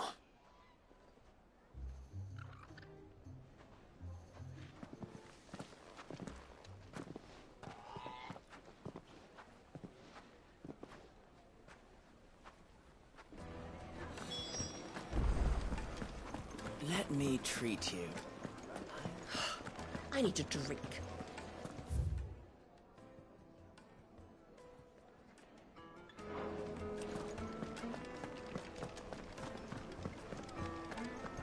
Fucking men of the wrong. Anytime they pull their snouts out of cookers' trough is when they want to lord it over us.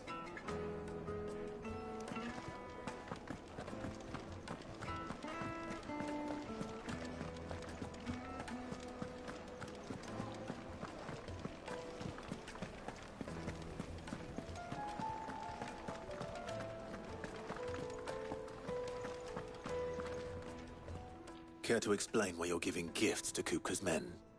Bait, my boy. One cannot catch one's prey without it. And I do believe I've snagged us quite the quarry. I started by asking around the markets as to where I might purchase crystals. I had no luck, of course.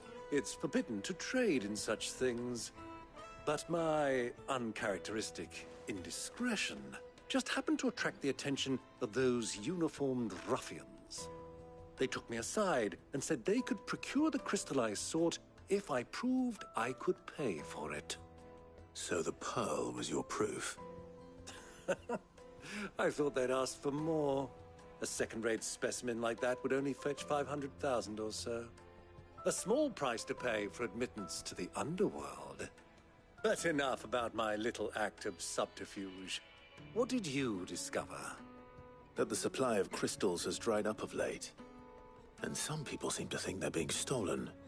Meanwhile, members of Kupka's private guard have been spending money all over town. I'll wager those soldiers you've been talking to have been siphoning off crystals meant for elsewhere, and pocketing the profits. I'll wager you're right. We'll meet with them then, just as you arranged, and put an end to the trouble Lubor spoke of. Ha! That preening popinjay thought this would be difficult. It just goes to show, one should never underestimate a Rosfield. We'll soon wipe that smirk off his face. I arranged to meet with the soldiers in a secluded corner of the Velcroy, far from prying eyes. The perfect place for a spot of double dealing. I trust I can count on your support, if things turn sour. Of course. Let me treat you. I need a drink.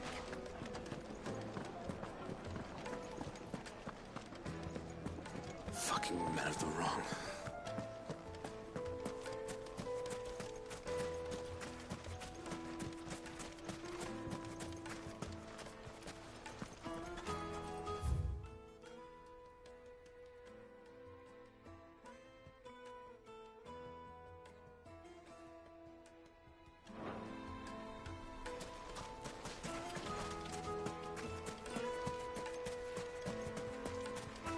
Light it for Gilbert's sake.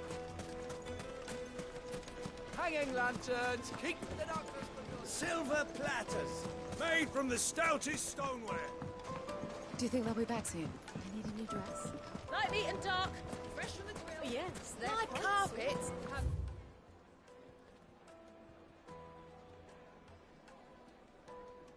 Pride of place in Castle Dasbog. You two can live like a...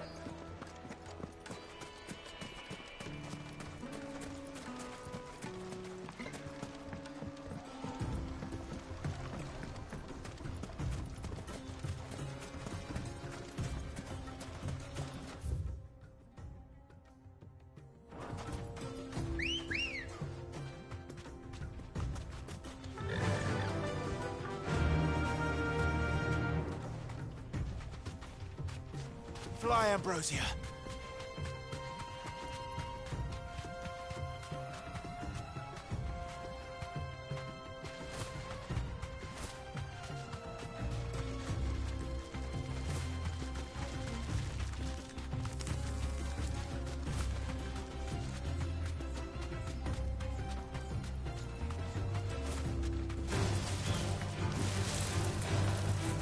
Be safe.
This one.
Faster!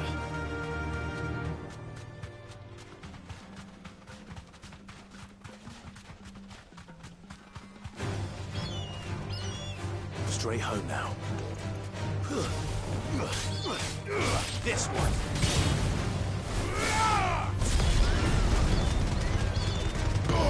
Ogle, kill!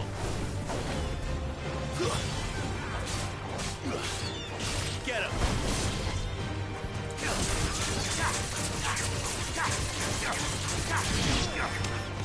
Sick him! Smoke him!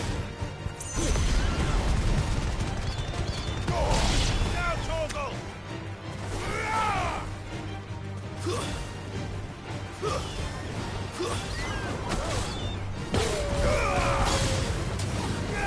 Over here!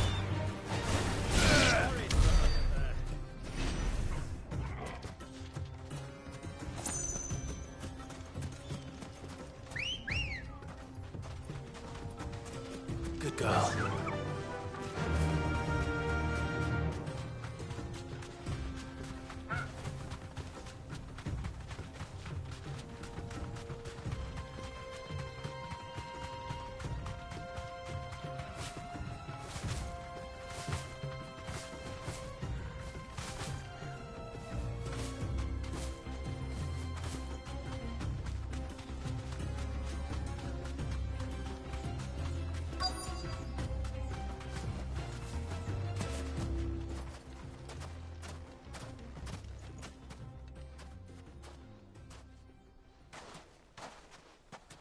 I'll take it from here.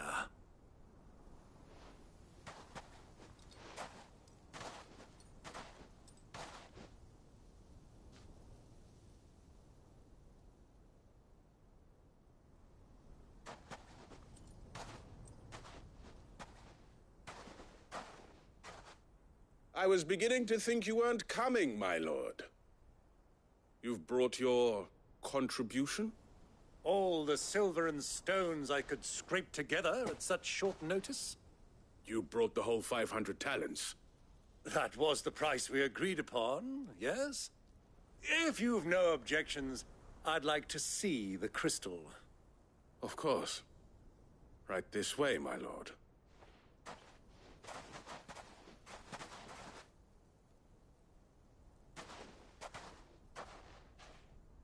Not bad at all. You weren't lying about the clarity. But what of security? If I were to be stopped on the road, what guarantee have I that it wouldn't be seized as property of the Republic? Because these crystals are no longer the property of the Republic. You're not buying from us. You're buying from them. And we have no more jurisdiction here than you, my lord. But we have ships, and will gladly deliver to a port of your choosing, now that our price has been met. Royalists, eh? What brings you here? Why, to collect their share of Drake's Fang's blessing, of course. Our nations are allies, and so they are entitled to a portion of the Mother Crystal's bounty. And, being such good friends, we elected to increase that portion and share the benefits. And now that these crystals are officially property of the Kingdom of Waloed, we are duty-bound not to interfere, no matter where they might happen to end up next. Did you get all that? They're in cahoots! So it would seem. My lord, what is the meaning of this? Double-crossing dogs. They're not here to do business. Kill them! Kill them both!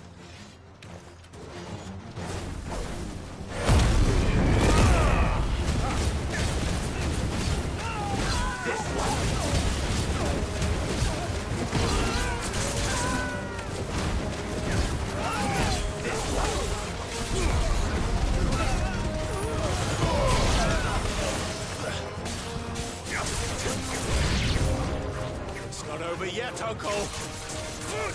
I'm just getting warmed up.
Well, that wasn't too bad. How'd you like my performance, huh? I've often played the villain on the stage. I think I did the role justice. Don't you? Greybeard, you were magnificent. The battle scene was particularly thrilling. Such a shame you didn't have more of an audience, but perhaps that's for the best. How long have you been watching? Long enough to witness your uncle's sordid transaction. I hardly expected one so venerable to degrade himself so thoroughly, buying one's way into the confidence of degenerates. Ingenious. This was the trouble you spoke of. The men of the Rock taking crystals meant for the common folk and conspiring with the Royalists. Well, now it's over. Indeed it is. The people of Dalamil had scarcely any means of redress against Kupka's men, let alone a foreign army. Until you two came along, that is.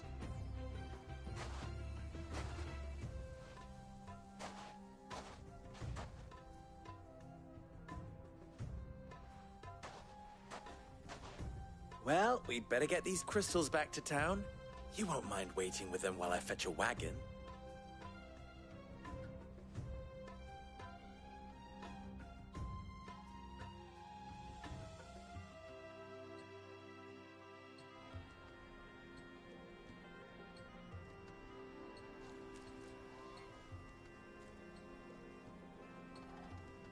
It occurs to me that I still don't know your name. Clive. So, Sid the Second is a Clive? I suppose it could have been worse. Well, Clive, you held up your end of the bargain, so I must do the same. Passage through the South Gate, was it not? To tell the truth, you've helped a little there too. Many of the guards have already been redeployed to deal with the issue of their missing comrades. And those left behind have been encouraged to look the other way should you attempt to pass through. Thank you. And please allow me to cover your costs. You still have the purse I gave to the soldiers, I trust?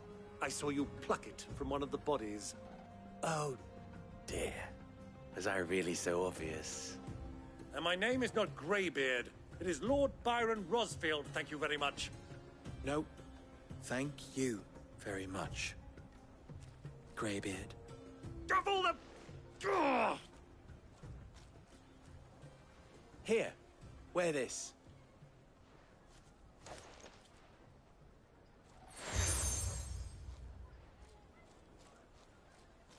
Any friend of mine who sees you with it shall be a friend of yours. Thank you, Lubor. And please, feel free to send one of my Stoluses back to your people. Tell them that Rosina Dalamil is back in bed with Sid.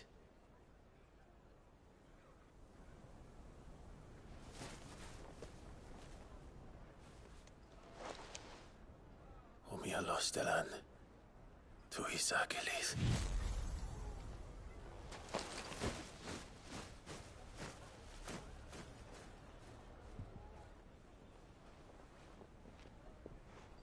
I'm trusting you, Sid. Or should I say, Clive? So be sure not to let me down. I have a reputation to uphold.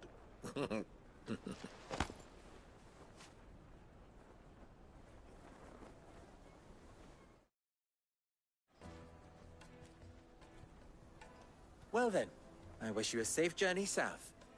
Thank you. Not at all. It was my pleasure. Come on, Uncle. Let's go.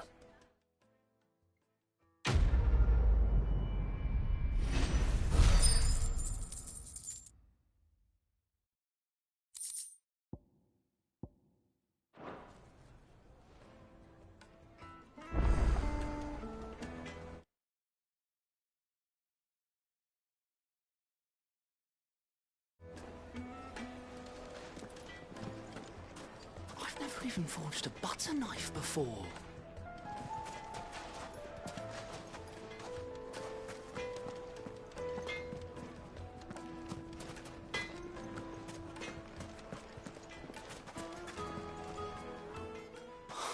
Perhaps Forge Master Luber's having fun at my expense.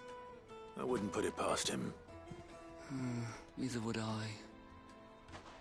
Oh, wait. Are you Clive? Sorry, my mind was elsewhere. I'm Saver, Master Luber's least accomplished apprentice. Soon to be former apprentice if I don't pass this test. Maybe I'm just not the resourceful type. People are buying up weapons faster than the Briar's Kiss can forge them, and here I am, unable to make a decent bit of kitchenware. He wants me to make a carving knife, one that embodies the spirit of Dalamil. Whatever that's supposed to mean. I don't suppose you have any idea what he's on about, do you? I'm afraid not. Never mind. Thought I'd ask. It was that or pack my bags. I could give you a hand if you like. I know how busy the Briar's Kiss has been, and that Lubor needs all the capable hands he can find. I'd be a fool to refuse. So, where do we start? Good question. If I'm honest, I've never made any kind of knife before. And then there's this little riddle to keep in mind. The spirit of Dalamil. Nothing is ever simple with that man. The way I see it, there's only one way we'll be solving Lubor's puzzle. We need information. The more the better. You're right.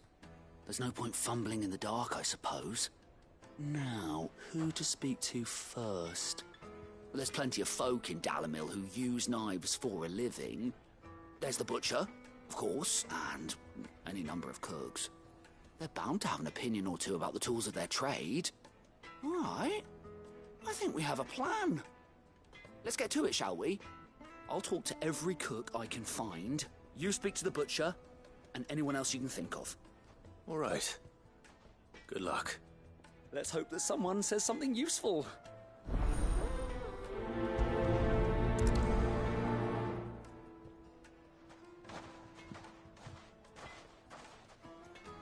Trust Lubor to take a simple test and turn it into a riddle. I'd better get to it. It would make a fine gift for your love. Needed. Welcome, sir. What can I do you for? A question, if you don't mind. I need to know what makes a good carving knife. You a blacksmith or something? Something, I suppose. Fair enough. Knives, is it? First and foremost, it's got to hold an edge. Most knives will make it through fat, no problem, but sinew dulls cheap steel in no time. Give me a blade which can slice through anything that crosses my chopping block, and I'm a happy woman. So a knife that stays sharp. Makes sense.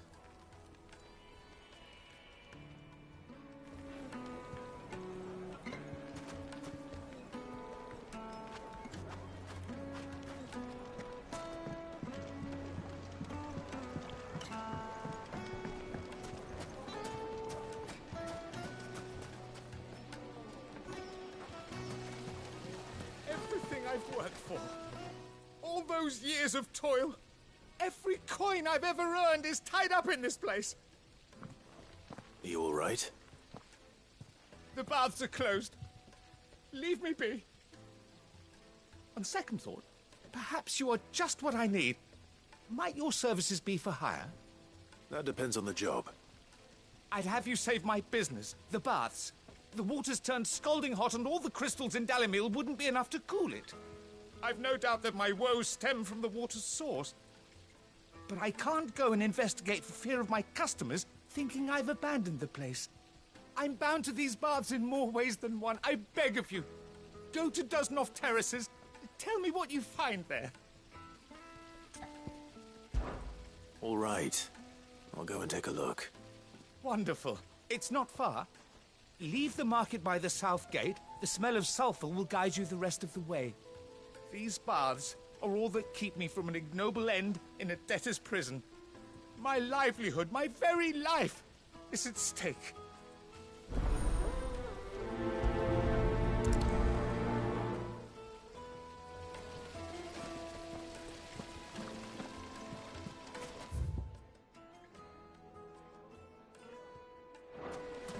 Just look at the... Ah! They've opened the gate! Lubor was true to his word.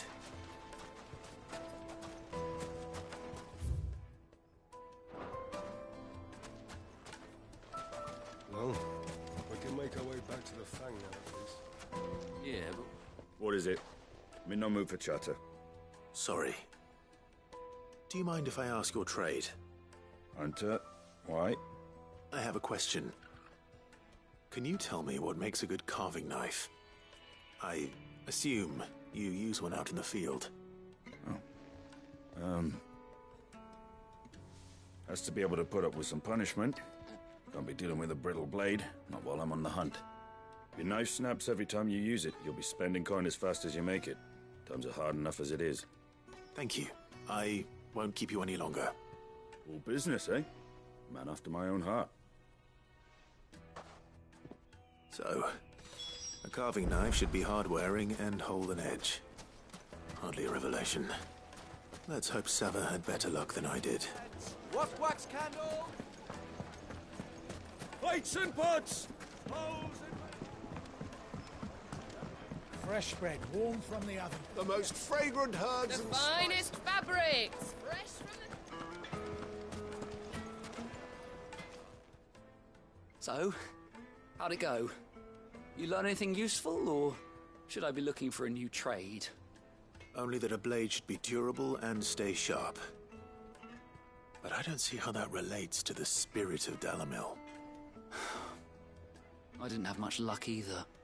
All the cook said was that he needs his knives to be light. Too heavy and they do his shoulder in. So we're no better off than when we started. Perhaps Lubor didn't mean anything with his Dalimil remark. But that can't be right. I've bandied enough words with the man to know that he chooses them carefully. No. must be missing something. Something right in front of our noses, most likely. No doubt you're right, but I have to make a start soon. I can't put off making this knife forever. Agreed. Luba wouldn't like that much. Right. I've been trained to work iron. The cheap stuff, mind. But it's hardy enough if you don't hammer it too thin, and it sharpens up nicely with a bit of effort. Trouble is, it's either durable or it's light. Meaning someone is going to be disappointed. Forge Master Lubor, probably. Is there no one else you can turn to? Someone who knows their metals, perhaps? The other apprentices know better than to help me with my test. But maybe there is someone I could turn to. A merchant, a favourite of Forge Master Lubor's, who sells metals to tradesmen passing through the Valcroy. I bet she'd know a thing or two.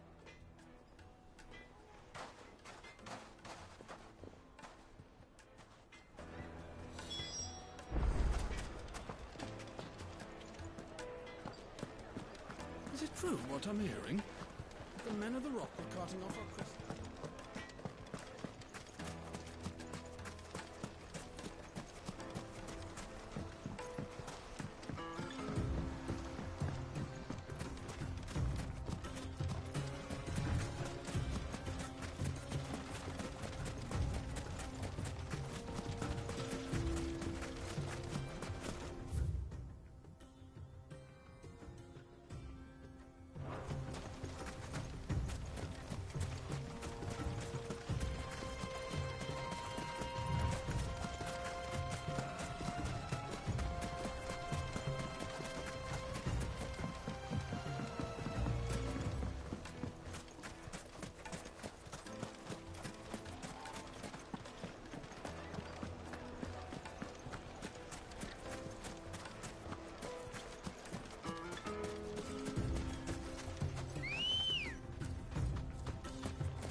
Be safe.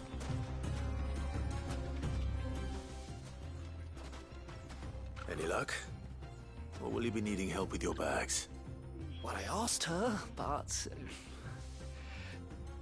Oh, you tell him. If you're looking to make a knife that will impress a master like Lubor, there are options. They're just not that viable. Featherlight adamantite knives will get passed from generation to generation, never needing so much as a lick of the whetstone. But adamantite ore is unique to ash, so doesn't come cheap. And it's beyond my skill to handle. Unique to ash. Are there any materials unique to Dalamil? Something which could be mixed with iron to refine it. Make it lighter. What are you getting at? You said that Lubor trained you to work iron. Then that's what he'll expect you to use. But he would have known that it would either be too heavy or too brittle for a carving knife. Perhaps his Dalamil remark wasn't a riddle, but a hint. If it's cheap metal you're using, then there's always limestone, I suppose. Folk first settled Dalamil to get at her mineral deposits. And, if you know the trick, it can be melted down in the furnace to drive out impurities from low-quality iron. Bloody hell! That must be it! I don't suppose you know the trick, do you? It's hardly my speciality, but I've been around enough blacksmiths to know how it works. Looks like I've got some learning to do. Clive, I hate to ask after all that you've done for me, but... The limestone? Fine. I can hardly abandon you now. Besides, I want to know if this is the answer to Lubor's little riddle. I can't thank you enough, Clive. You'll have no trouble finding limestone over in the terraces. The place is bloody made of it. Then I suppose I'll meet you back at the forge. Right you are. I'll see you shortly. So, do you crush it up, or just throw it in the furnace?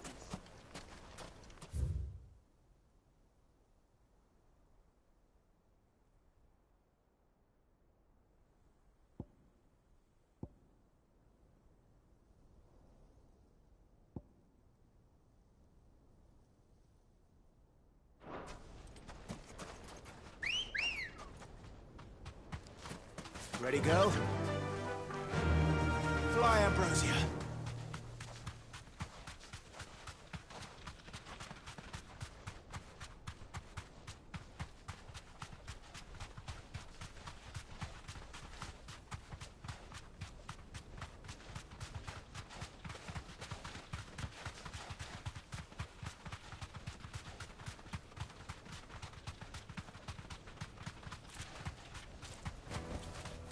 I can walk from here. Is it true what I'm hearing? Yes, they're quite sore. The juiciest meat from Green's Head. Made from the stoutest stoneware. Silver platters, hanging lanterns,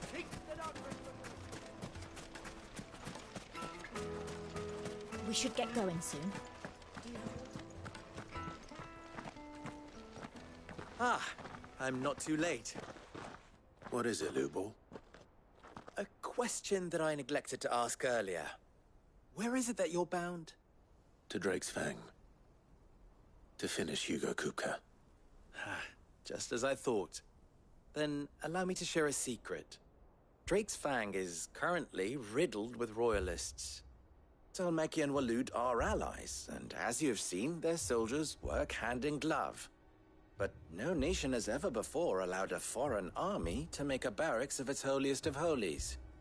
Not by choice, at least. And there's more. A man on the inside of the Fang has failed to report for several days.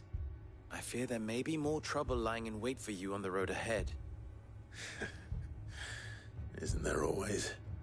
If you're determined to beard the lion's den, then promise me one thing. That you will enter via the mines, where the guard is lightest. I've lost one Cid already. If I lose another, people will start to think me careless. I don't plan on dying. Not before Kupka does, anyway. Well, so long as you have a plan.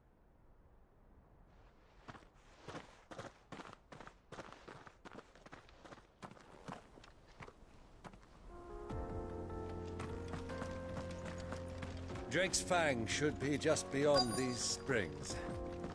Shall we press on?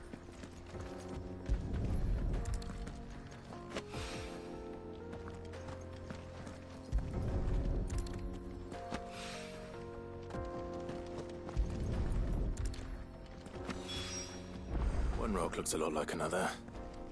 But hopefully this is what Sava needs.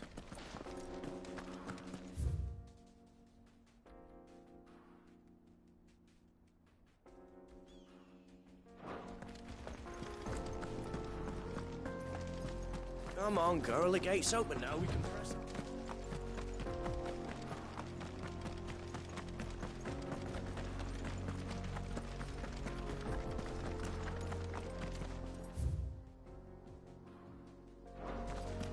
What the hell are those things?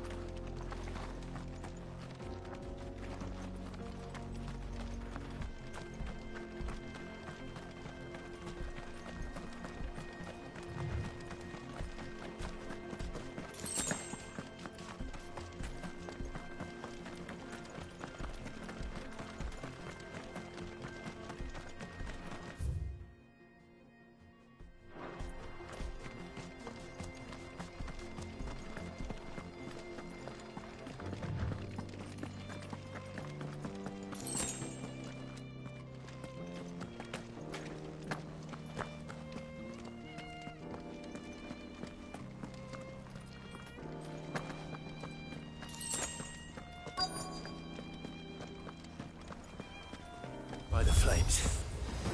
Explains the heat.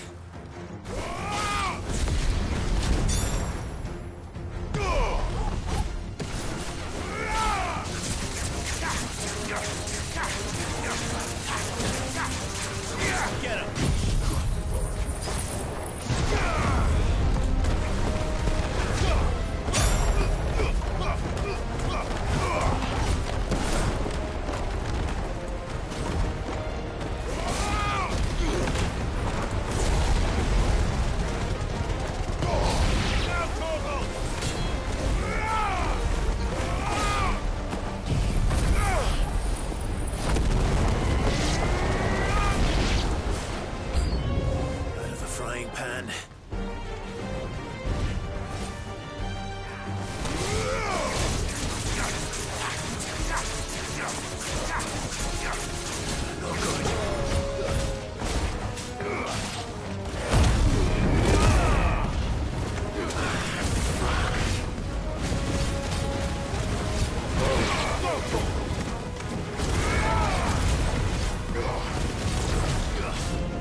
Nice try.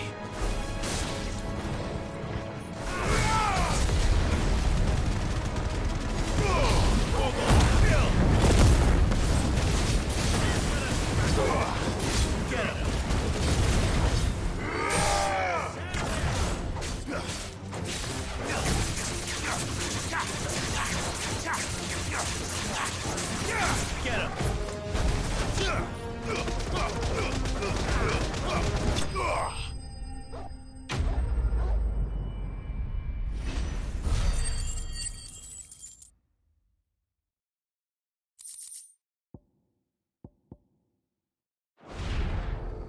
Let's cool things down a bit.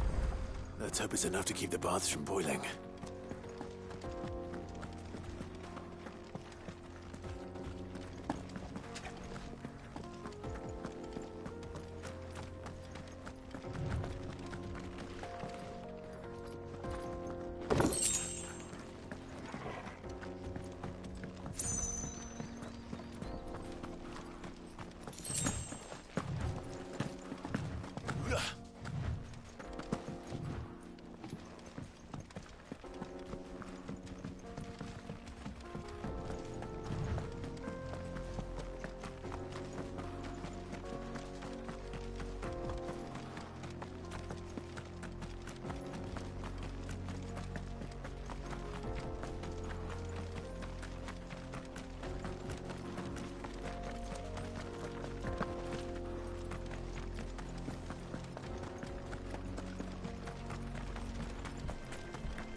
We should get going soon. Do you have water? Wait, incense! What candle? There he is! The man... I was hoping we'd be seeing you again. The baths grow more bearable by the moment. It won't be long now before we are back to business as usual. I'm glad to hear it. Now, tell me this. What did you find at the terraces? What threatened to make me a pauper? Not what I expected, that's for certain.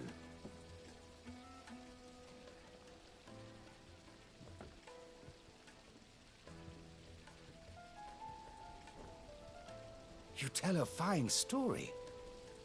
That's not to say I don't believe you, though. Creatures made of flame, eh? That's something new to worry about. But I burdened you with my worries enough already. Here, a small something by way of thanks. Right. It's high time I got back to work. With a little luck, the day might yet be salvaged.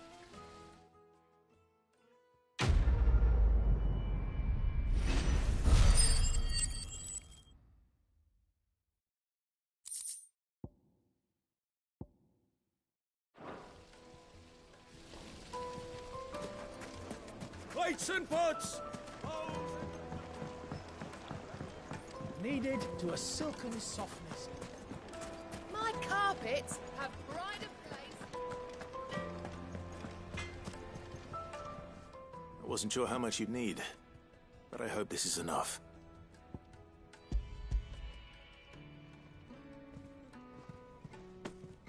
You are one of the good ones, you know that. You and that merchant both, she's got quite a gift for teaching that one. Now, time to see if limestone is the secret weapon we were hoping for.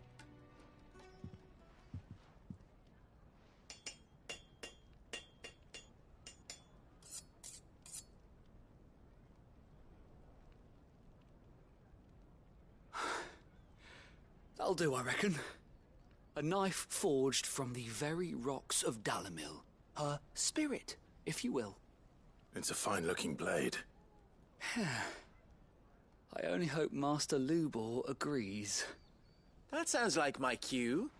And just as well. I was getting tired of waiting. I'm sorry, Forge Master Lubor. Let's take a look then, shall we?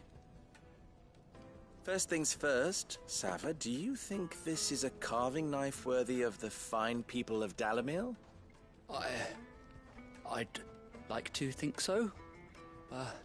But what do you think? What do I think indeed? It's sharp-ish, but it won't last long with hard use.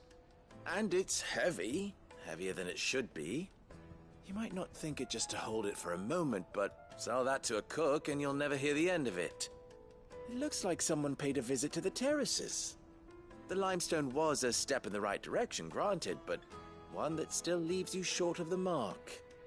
And I was so certain I had it all worked out. I don't know who you found to teach you that little trick, but it certainly shows initiative.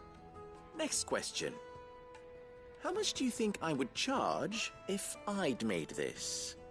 Well, if it took you even a fraction of the time it took me, I would say you could demand a heavy purse. And who would be able to pay that?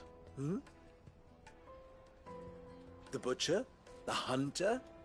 The cooks over at the inn? Dalimil is home to humble traders, not wealthy lords and ladies. Rule number 1 in any business, Sava, know your customers. Yes, Forge Master. This is just about passable. But only just. I'd say you're worth keeping around a little longer. Starting tomorrow, you'll have an anvil of your own. I will. Thank you. I was wondering, what would you do if you were asked to forge a carving knife? I'd do what I always do. Ask who it's for. If it was for the butcher, I'd make sure it holds an edge. For the hunter, I'd make it as tough as Titan. For the cook, light as a feather. And for the nobleman, I'd make it cost an absolute fortune. There goes a master, all right. It looks like congratulations are in order. I couldn't have done it without you. So much for the Forge Master's riddle, though, eh? The spirit of Dalimil had nothing to do with limestone or anything much at all. Meaning, I had you run around for no good reason. You've passed your test. That's all that matters. You'll have a forge of your own in no time. And when I do, I'll craft you the finest carving knife you have ever seen.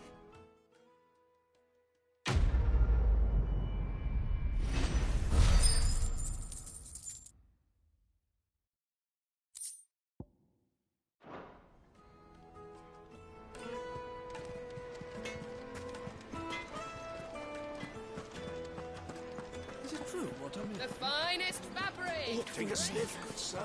Light, neat and dark. Fresh from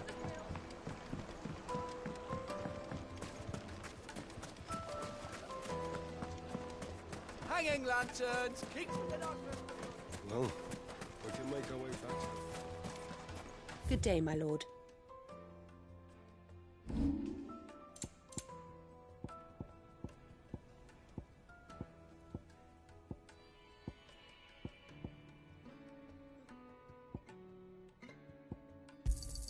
Thank you kindly. Pleasure trading with you. Anything else I can take off your hands? Go with Gilbert.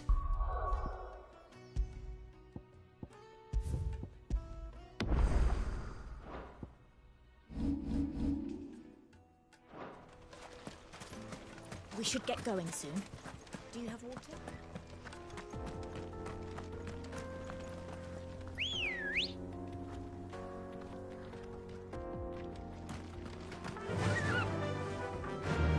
Run like the wind.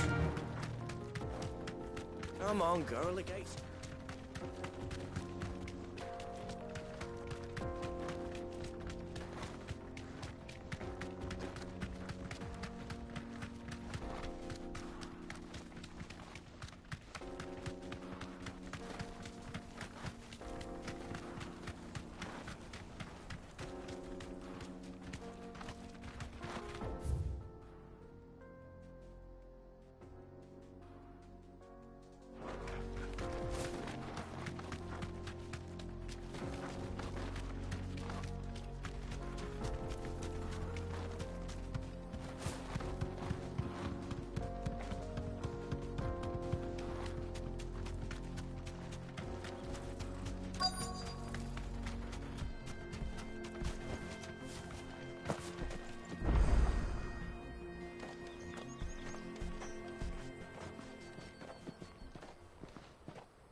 There it is. Drake's Fang.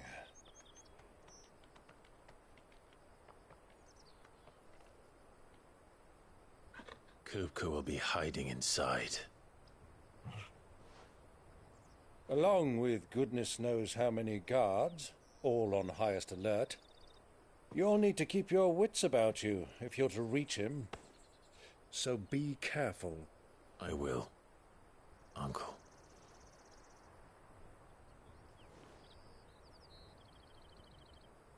Before you go, Clive, allow me to apologize.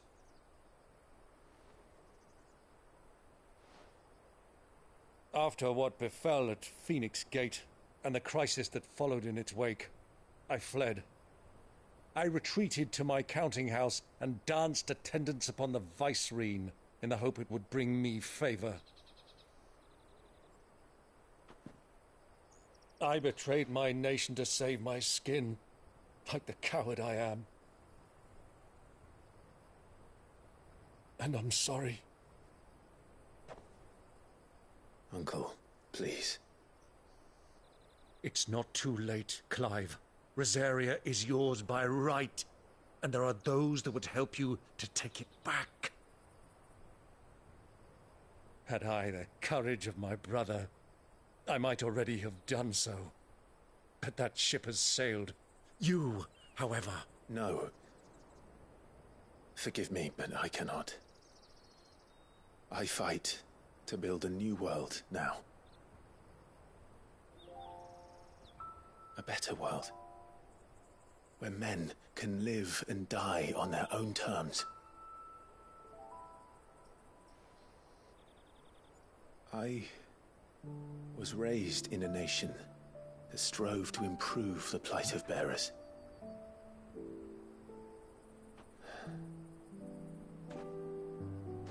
Only later did I realize that spark of freedom did not arise by chance, but was kindled by my father. You would see me follow in his footsteps. And that is exactly what I mean to do. Not by ruling Rosaria, but by extending his ideals to the whole of the twins. Though every soul in the realm may judge my actions heresy, I am certain my cause is just. You really are just like him, you know.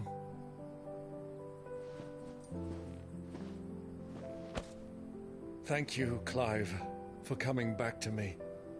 I am proud to call you nephew.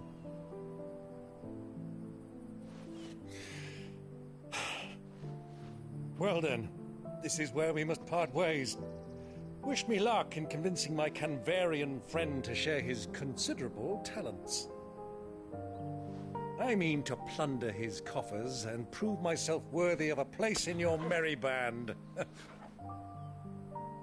Till then, my boy. Till then, go safely, Uncle. And you, nephew. We have much to catch up on, you and I.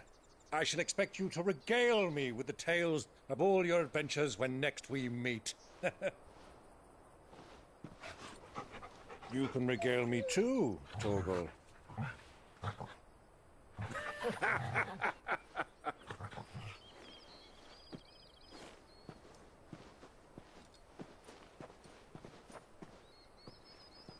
I'm coming for you, Kupka.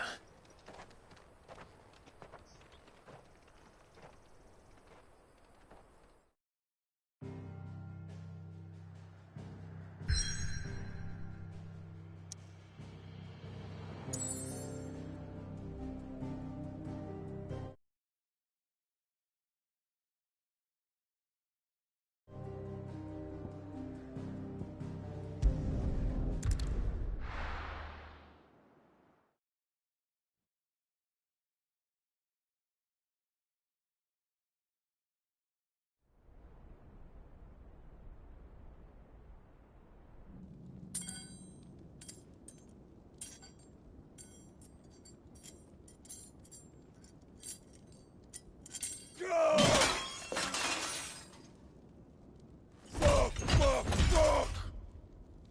Why do they start? What has that gutter rat done to me?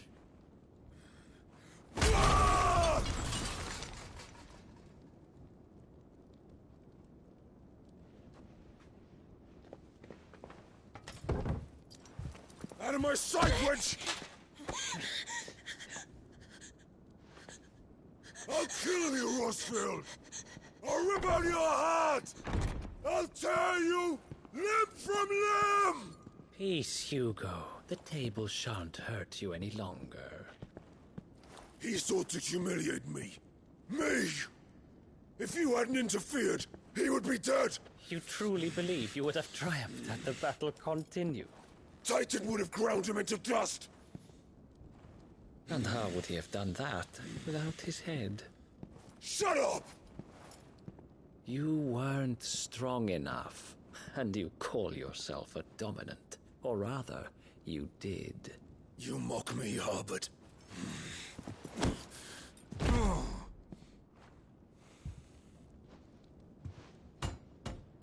Do you see, Hugo? You are weak. Fuck! But so long as that fire burns within you, there is still hope. There may yet be a way for you to take your revenge. Tell me, what must I do? Please, I'll do anything. Just tell me.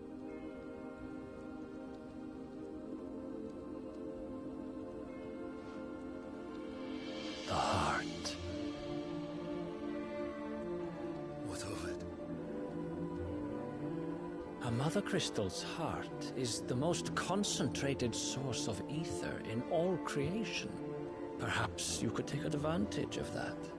Of course, the crystal would not yield her blessing to any ordinary man. But then, you are no ordinary man, are you, Hugo? Clive Rossfield stole your power, but others have suffered a similar fate, and still managed to find the strength to conjure their icon. Like Benedicta Harmon. She too drank of the ether and gained a power beyond human understanding. She did.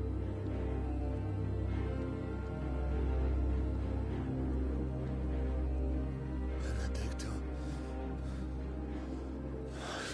Benedict.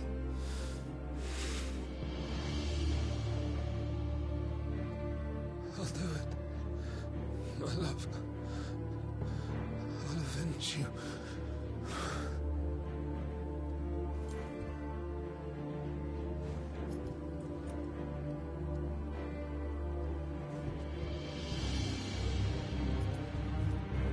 Run along now, Hugo. You need only follow the light.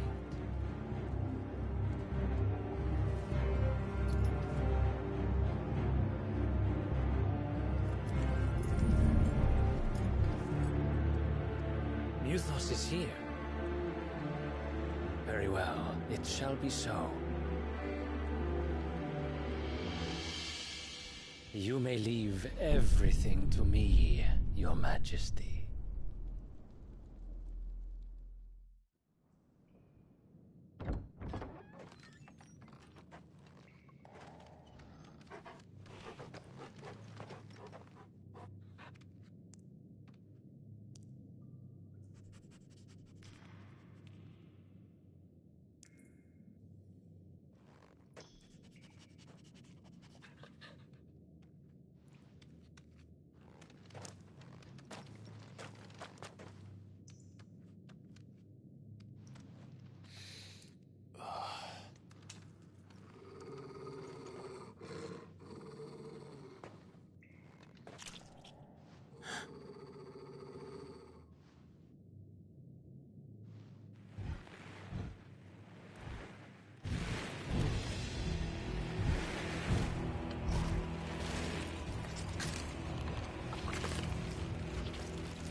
Did the Royalists bring them from Ash?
The Beastmen part of the Waluda army now.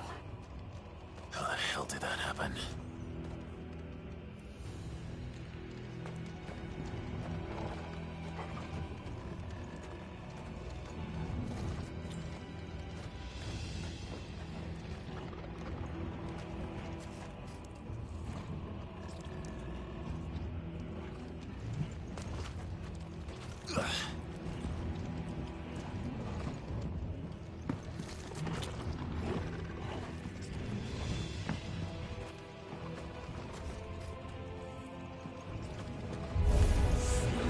Spotted us.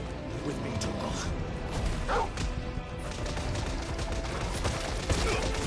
All yours, Torgal.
So much for the men of the Rock.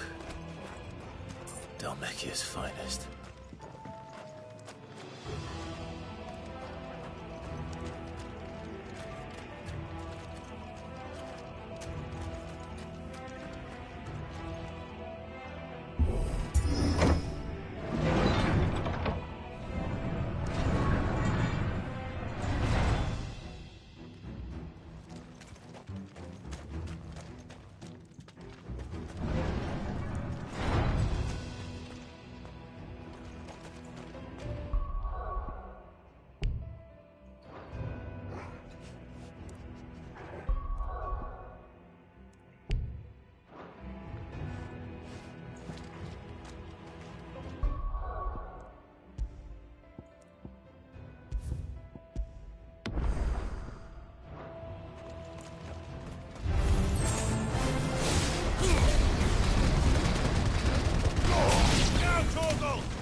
Won't be going any further this way.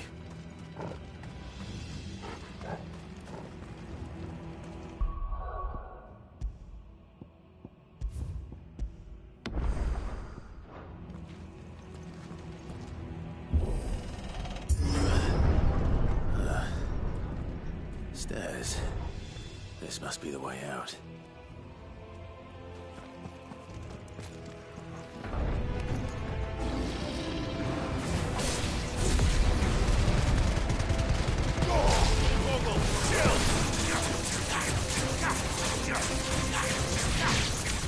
Over here!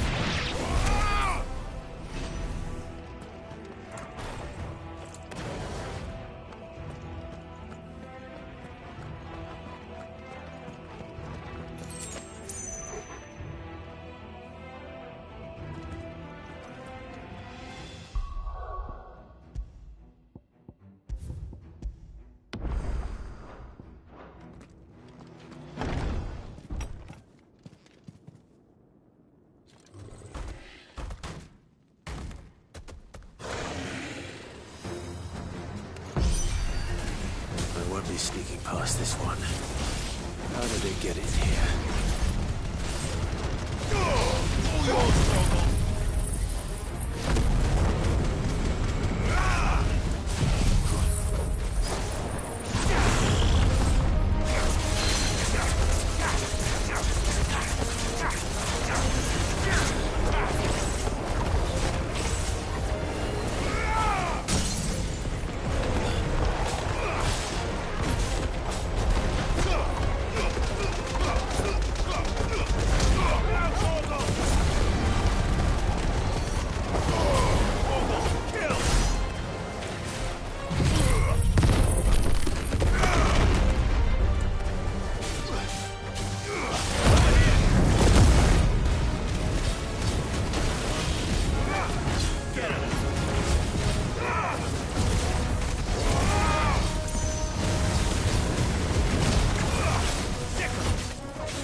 This one. Get him.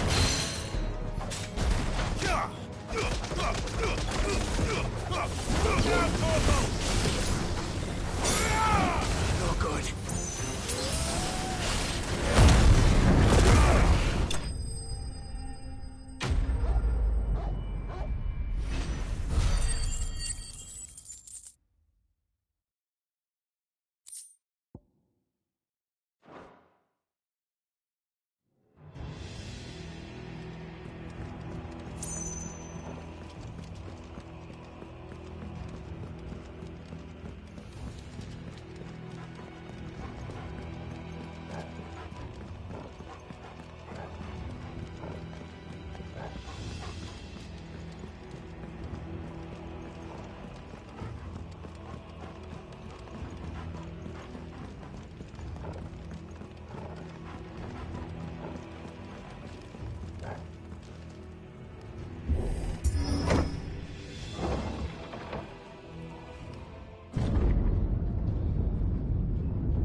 By the flames. Come on, Torgal.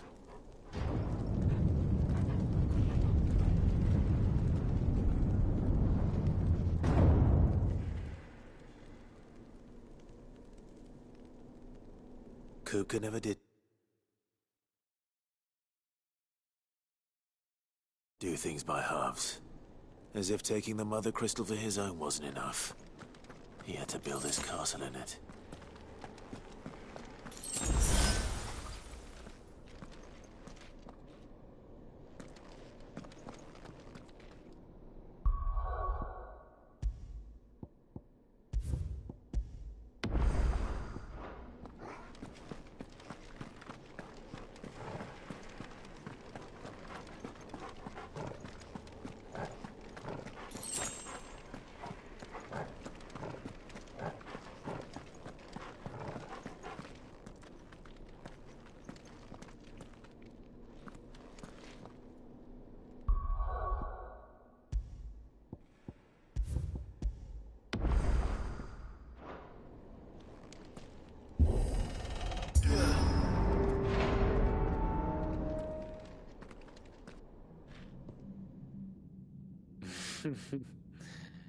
Let the trial begin.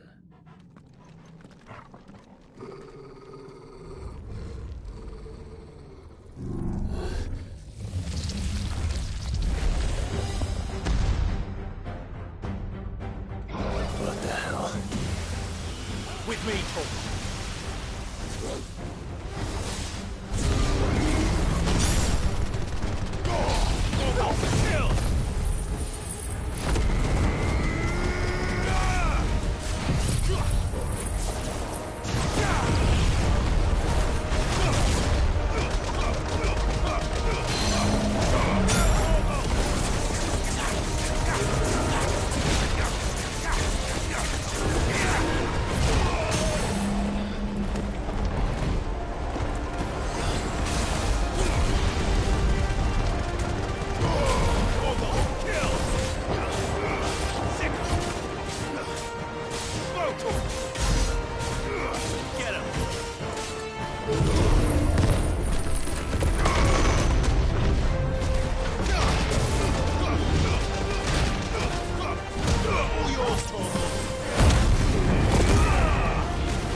Seems we're expected.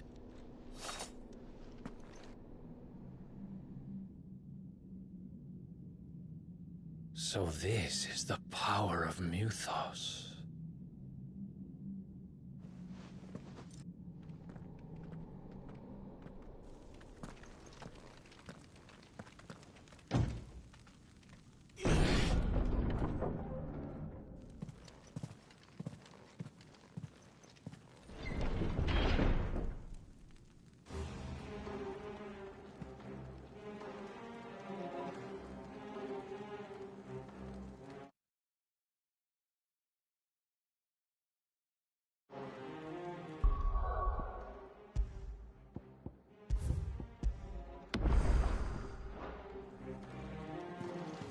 Did the orcs do this too?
hell is going on?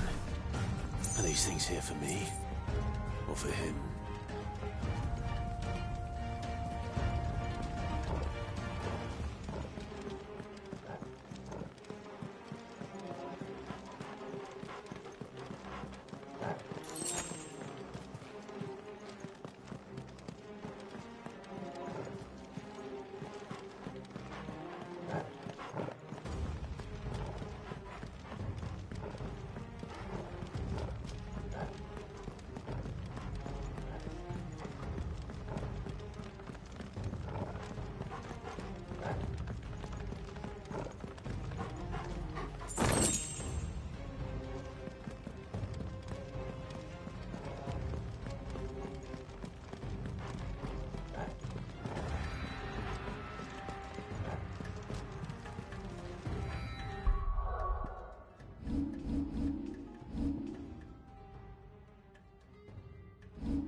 First orcs, now these nightmares. Is this your doing, Ultima?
this one.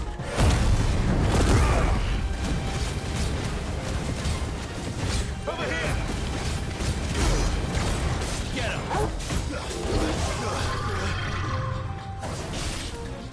Nice try.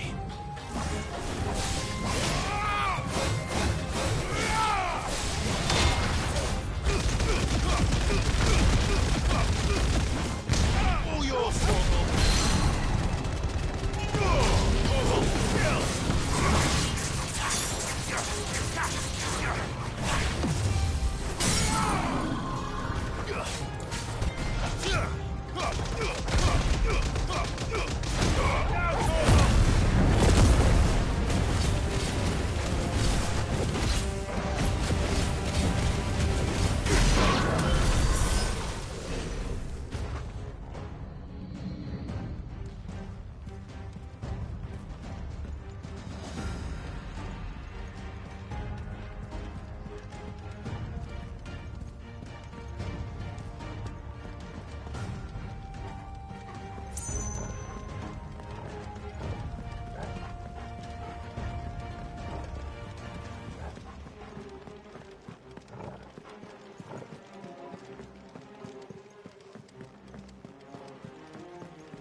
You've been busy, Kupka.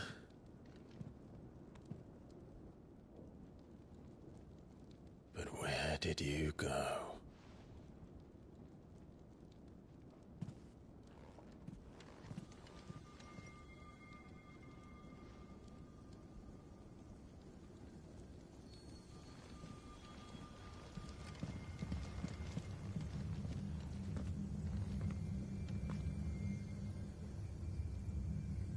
The heart.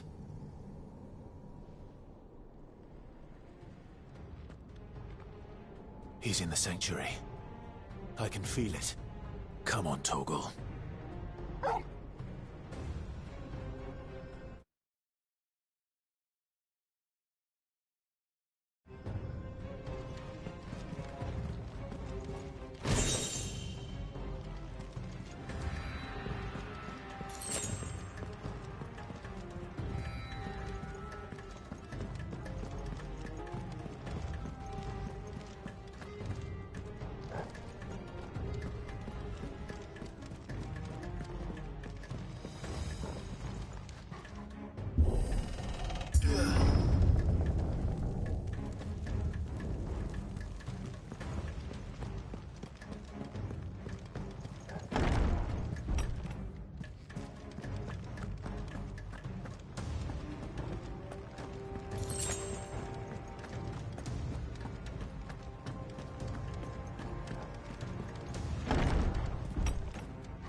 Just what I needed.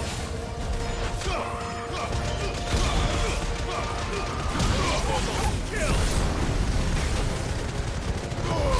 Now, Torgal!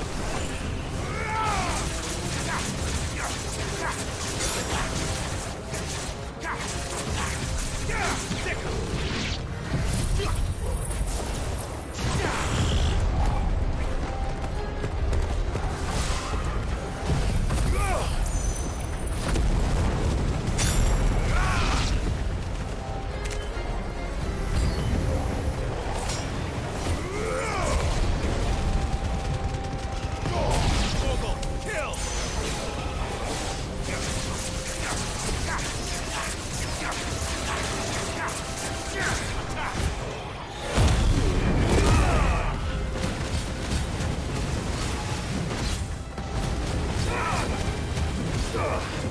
Over here!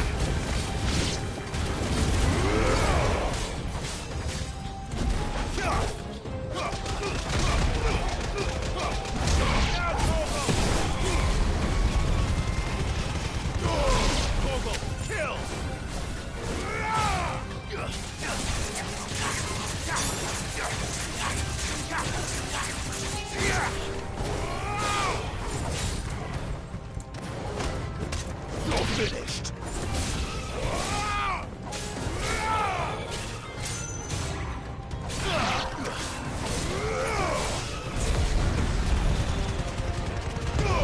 All yours, Torgal. Titan. Now, Torgal.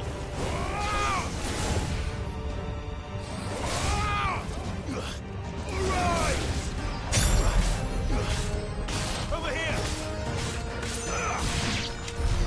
That had better be the last of them.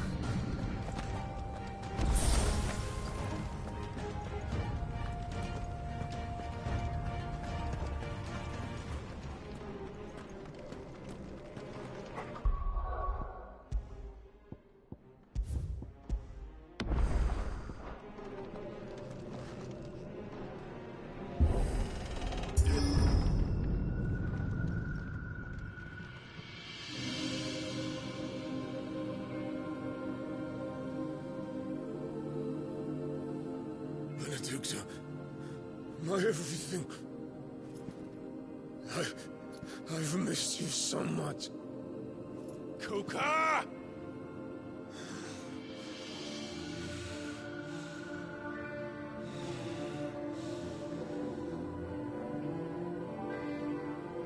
I swear to you, my love, we will never be parted again. What's wrong with him?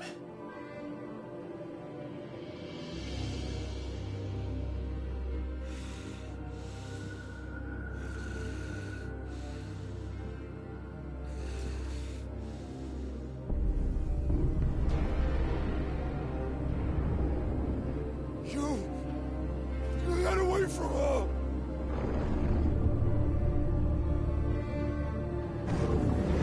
Benedicta!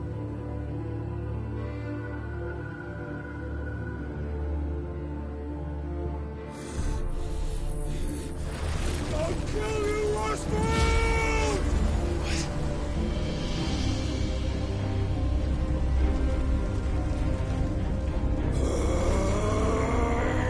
Oh shit, he's priming.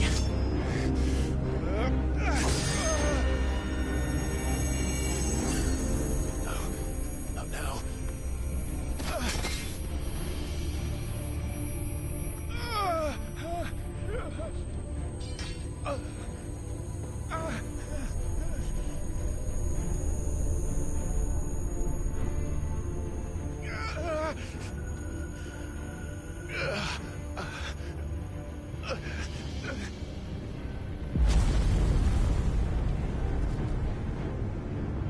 Come on.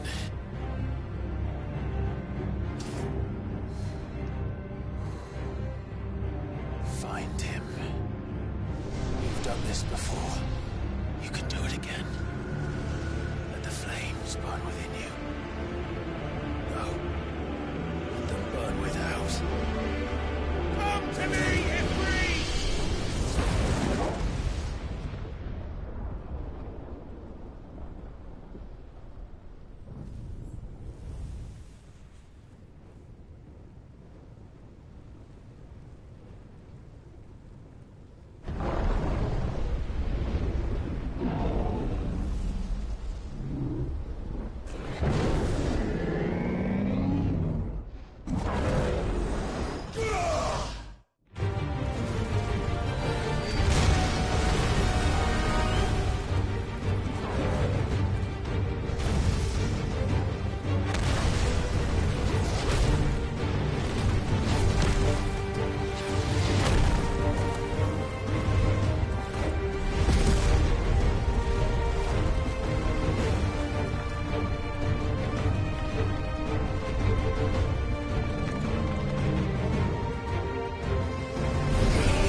So could I!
Let's give this a try.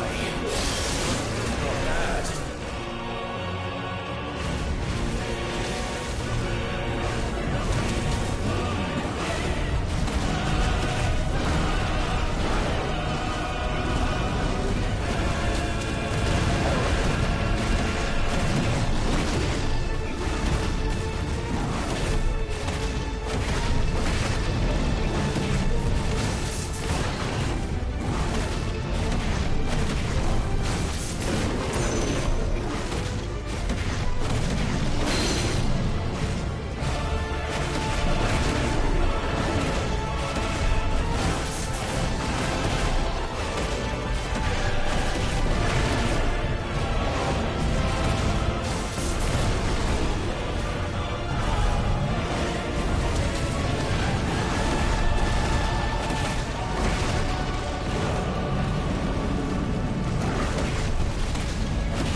low.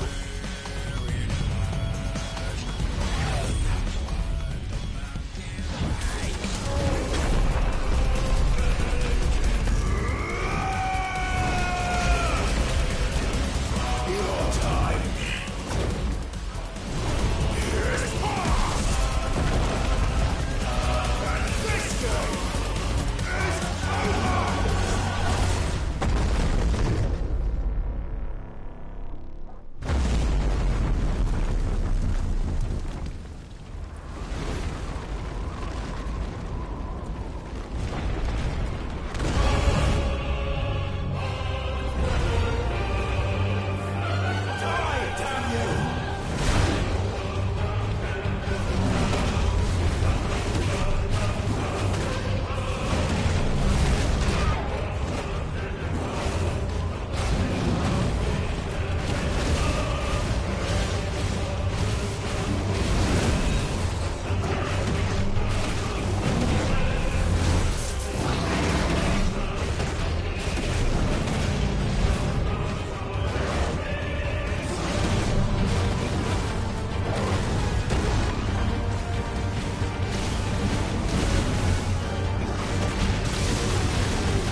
do you want? Your soul is tainted with worthless human will, yet your thirst for power remains undiminished. With every sip you take, you grow in strength, and soon you shall achieve perfection. I don't know what you're talking about. You will accept us, Mythos. It is inevitable. You were created for this purpose, and you shall serve it. Never!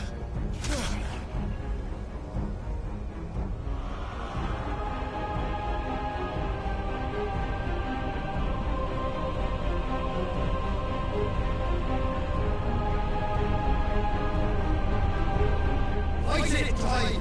Don't let him in! Consciousness. We see now. Human will is so insubstantial it cannot exist in isolation.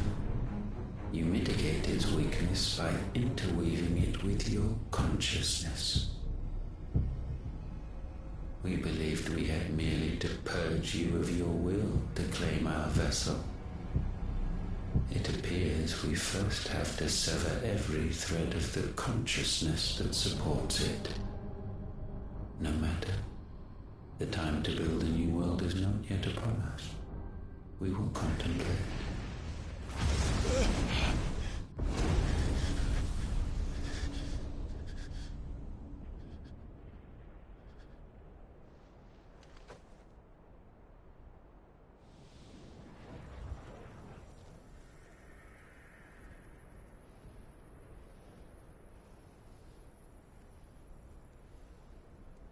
Thank you, Joshua.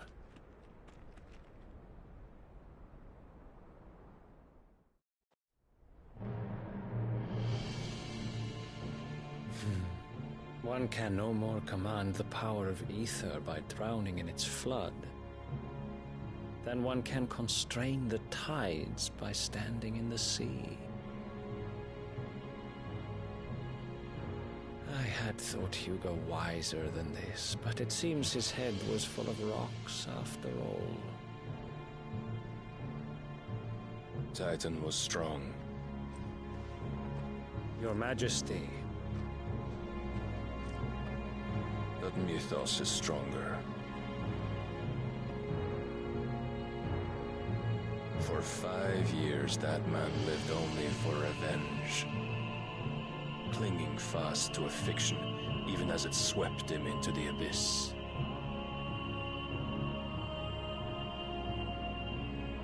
One cannot change one's nature through force of will alone. Only the Almighty can do that.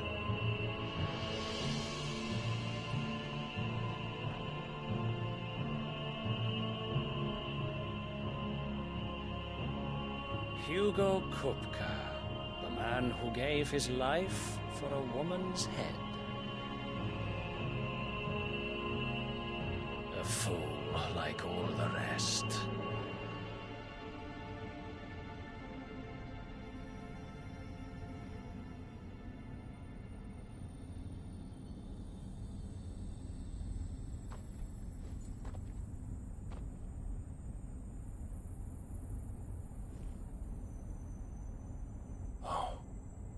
That the death of a mother crystal should be so beautiful.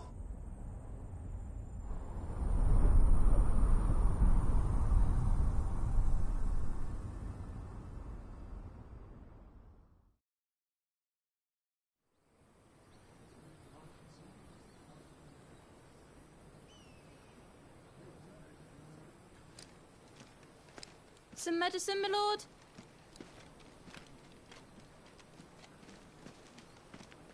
I have salves, potions, anything you need. Stop bothering me, urchin, or you'll feel the back of my hand.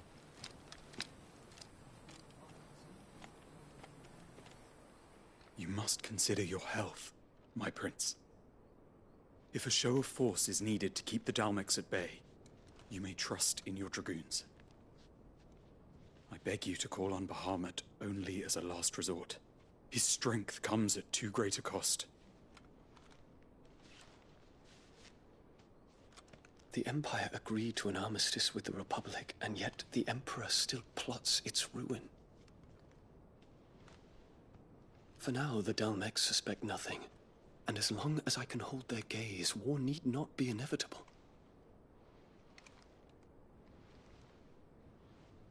But more than that, Bahamut is the champion of the Empire. When our people look to the heavens, the sight of him gives them hope.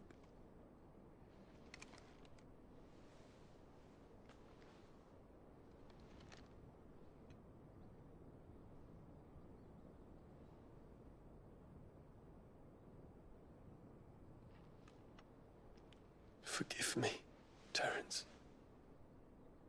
Would that you were my master. But alas.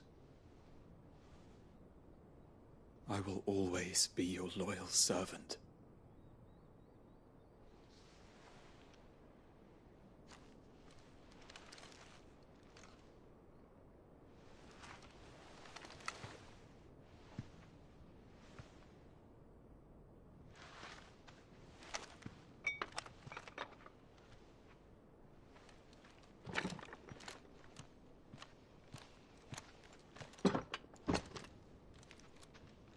Should the Council's brazen maneuvering prompt the Republic to tear up their own treaty and launch a new assault, our soldiers would advance to meet them, cutting across the Central Isles, but not in time to prevent their forces from breaching the southern defenses and storming Twinside.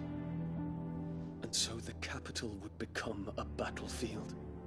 Thousands of innocents would die. I cannot allow that to happen. There is one small mercy, at least. You will not be forced to do battle with Titan.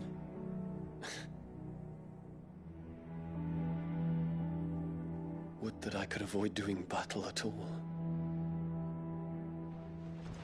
1,000 pardons, Your Highness. What is it?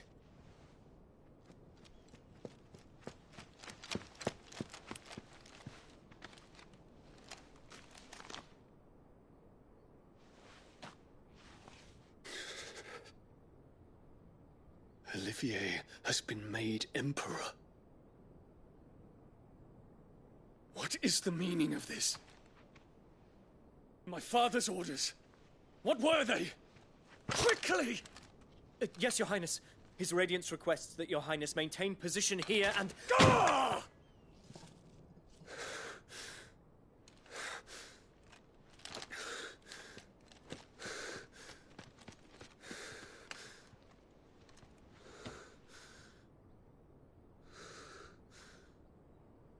Terence. Yes, my prince. I must go to the palace. I'll ready your steed.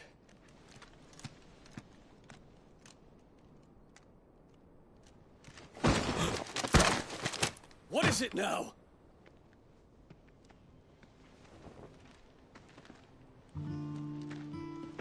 Forgive the intrusion, Your Highness. I know you. At ease. We stand in the presence of the Phoenix. You wouldn't want to get your fingers burned. I hope I'm not interrupting. Not at all. Though I admit, I did not expect such a distinguished guest. How many years has it been since the Remembrance ceremony? 20? I thought you long dead. Do I address a ghost? Many have told me that I look like one. But no. I'm alive. Just. Prince Dion of the House Lesage, I have a tale to tell you.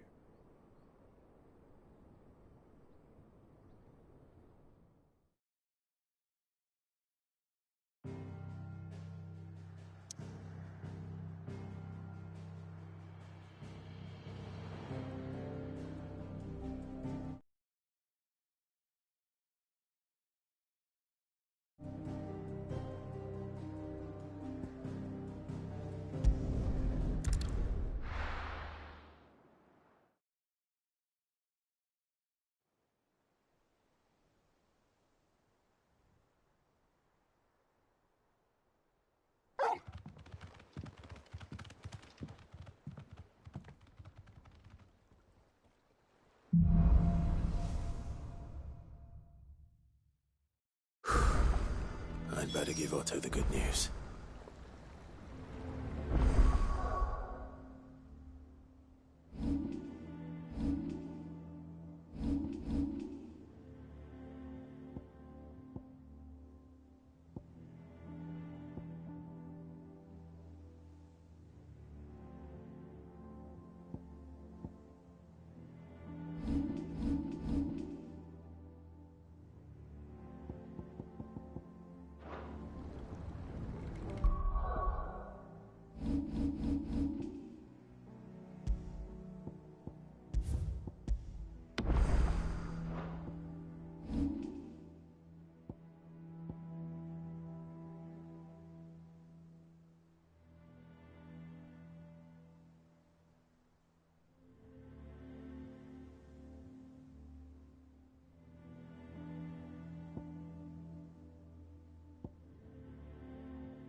Walkways need Welcome patching home, up. Sid.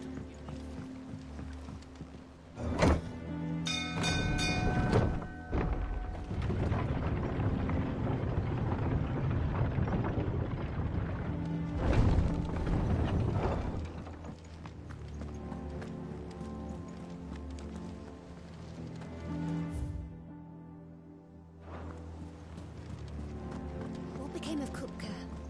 Why haven't we heard anything?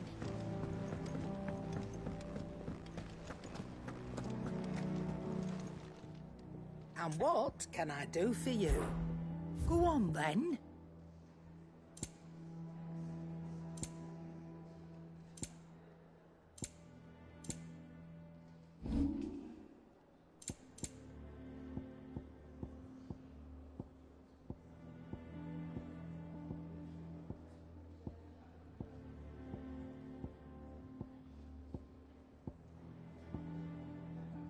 Come again. Or don't. I'm not much bothered either way. Clive. What's saying for you, dear?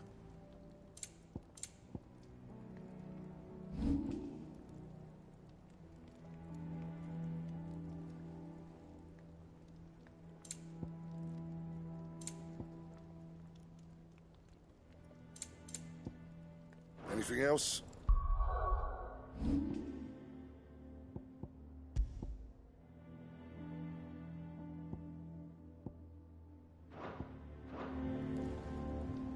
Back, are you? So, what'll it be?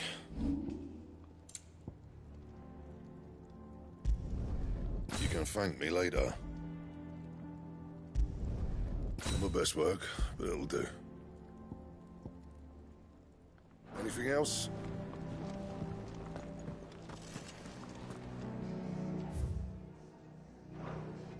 If the state of our coffers is anything to go by.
seen troops amassing at every border crossing.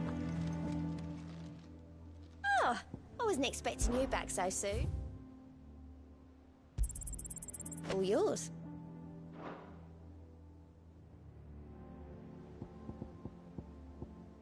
Best of luck out there, Sid.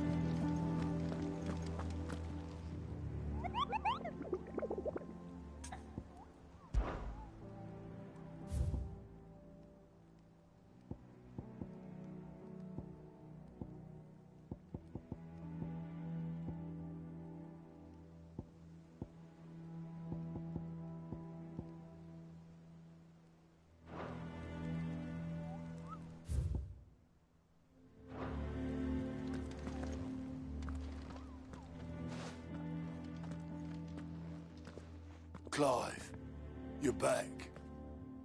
I am. And with glad tidings for once. Hugo Kupka is no more. Well, I'll be. All of our comrades who lost their lives back at Sid's place be smiling down at you right now. We had a stolus from Lubor saying Drake's fang had fallen. I expect that was your doing as well, was it? It's a long story. One for the history books, I'll bet. Welcome home, Clive. It's good to be back. You look better. I feel it. Which means I'm coming on your next little adventure. You're not leaving me behind again. Wouldn't dream of it.